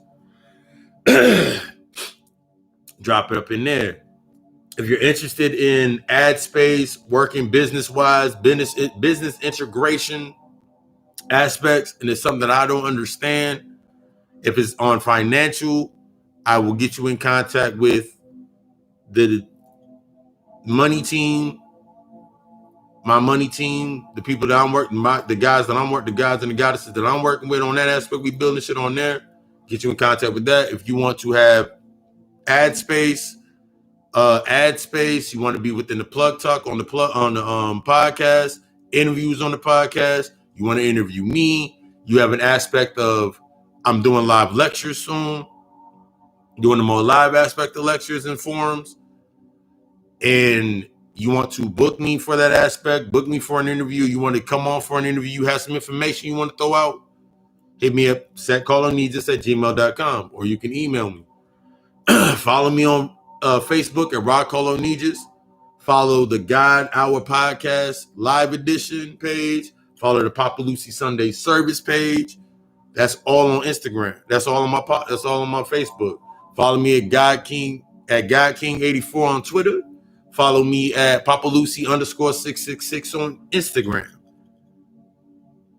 Share the information, share the knowledge, allow it to do what it's supposed to do. It's supposed to make people think, and it's supposed to initiate change. It's naturally going to initiate chaos. So you ain't got to worry if a motherfucker don't like it. It's showing you exactly what the fuck you need to see anyway. So if you tell somebody that enjoys being fucking broke, that you just listen to a fire-ass conversation, how to get your mind right about taking yourself out of being fucking broke for the rest of your life, and they say, now I don't want to listen to it, it's telling you to kick that motherfucker to the curb. You ain't even got to thank me. Share the knowledge. Start applying it. Start moving forward. Occult Alchemy and myshopify.com. That is the site for all the clothes. I'm working on tomorrow. I will be releasing the new prints. I'm actually going to work on a sigil line, and I'm working on I'm working on a sigil line, and with the sigil line, I'm going to take either sigils that I've created and sourced from around and put together and prepared and print them on shirts, or I'm going to take original sigils and print them on shirts. Along with, I'm doing I'm going to do I'm bringing swastikas back on shirts. The Occult Alchemy, the only way Papa Lucy know how. Let us tap into our energy. Yeah. Lucifer Somni is the Cash App link. I appreciate that support. I appreciate the monthly patrons that have signed up to be monthly patrons. I appreciate the support. I appreciate the ones that come to me for services. I appreciate everybody that's coming to me for spiritual baths. The moons is coming up. I hope you enjoy that vacuum seal to that power, as my Rebel said. I vacuum sealing all that power in there. I appreciate y'all, because that allows me to be able to create and further channel the energy to you, so you can study all and follow none. So you can stop saying fuck. So you can stop fucking over yourself in the name of hope. That's one aspect we also got. That's one aspect we got to get out of, this aspect of hope. When you in that aspect of hoping and wishing, that's always connected to them thought forms. Everything that you create, hoping for that person to lead you, hoping for this person to take me over here, hoping for this person not to hate me, hoping for this to do this, wishing for that. You got to get out of that hoping and wishing aspect. That shit's done. That hoping, wishing, praying upon stars and shit, that shit's over with. You are the star. You are the star. You are the greatness. Thank you. You are the star. You are the greatness. You are what is needed to shift everything that's going down. You are that. You are that is needed for this space to take yourself to the next level. That's what you are. Do not allow anything to stop you from going to that next level. If you need that assistance, this is that aspect. You have to challenge yourself to need that assistance. I was watching my man Derek Grace 2 today, and I've been following Derek Grace 2. Follow him on Instagram. He's the one that's created critically in the post-Trump pack and all that shit. All that great fucking, that's God level shit. And he said something, and I took that shit and I ran with it. That's the aspect when you get that information to make you think you ran with it. He was like, whenever you see something that is challenging you and you do not know about it, you have to allow yourself to be submerged within that energy in order to take yourself to the next level. He used the example, he went to a car lot and he didn't understand nothing about fucking loans and none of that shit. But he went in there and asked every single fucking question until he got every answer that he needed to create his own aspect for him to learn and go forward. That's what you need to start doing. Questioning it all. Not just questioning the shit that that's going to make you feel good or keep you in the same space. You need to start you're questioning this shit, like what I said earlier in this fucking lecture. You're questioning the shit about, why were my parents, great-grandparents together for 68 years? What era did they come up in? What were they around? And then you start triangulating that and making that point here, like, they were going through this, and this. They learned to live through all of these things or exist. So what you need to start doing is doing that same aspect. So shit that's come up in your couple of days during these retrogrades and shit going direct, it needed to happen. That face-to-face, all that shit that happened to you, the shit that's coming out to the table, that's pouring out onto that table, the table that you set, now it's time for you to study what's on your table. There's a scene in Sabrina, Sabrina, the joint on Netflix, when they go down and see Lilith and she down in they're in hell and all the food's on the table looking mad fucking good. But then old shorty black girl, she got the fucking sight. Don't eat none of that shit. All that shit's rotted. You eating from the rotted table.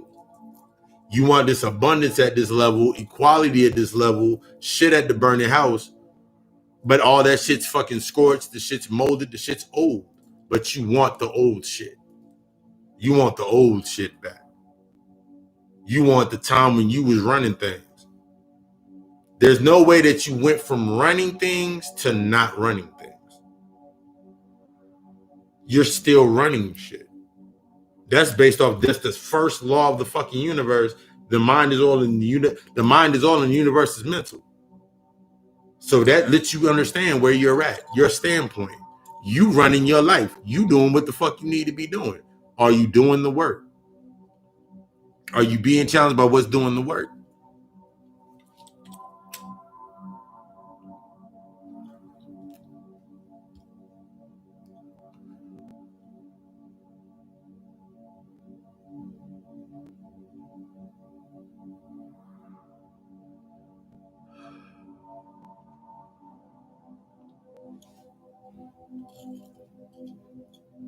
I've been fucking bedazzled by fairies and beams of light all fucking night.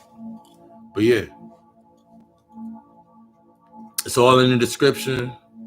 Appreciate your support. You listening to this right now is showing that there's something inside you that you're ready to unlock. Something that's on your heart, something that's on your mind, something that's ready for you to tap into.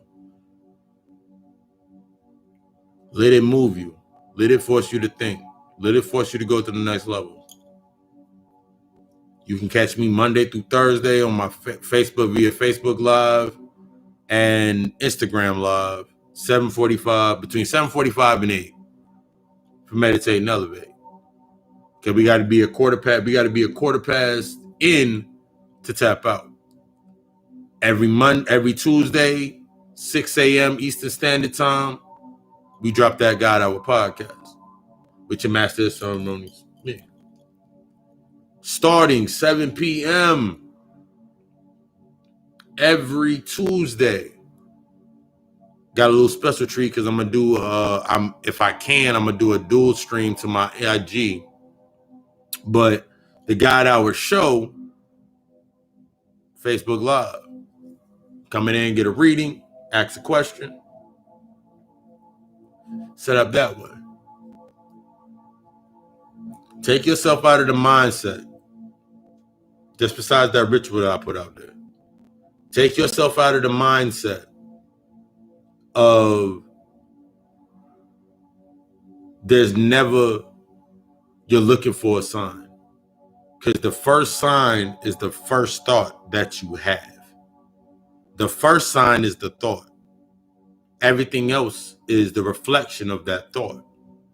So if you see it and it's a sign to you, embark upon what you need to embark upon. You ain't got to wait for somebody to tell you some shit. That's the main key. Building your confidence. Bringing yourself in balance, bringing yourself in tune. I'm hyped. I might jump on live and do some readings. Yeah. I might jump on live and do some readings. I say that every Friday, but I usually not do it because I end up doing other readings. But I might jump on live, do some readings. If you want to read it, hit me in my inbox on Facebook. Hit me on my DM and Instagram. And we set up a nice little live kawinky dink for you. I love you. We love us. Ashe.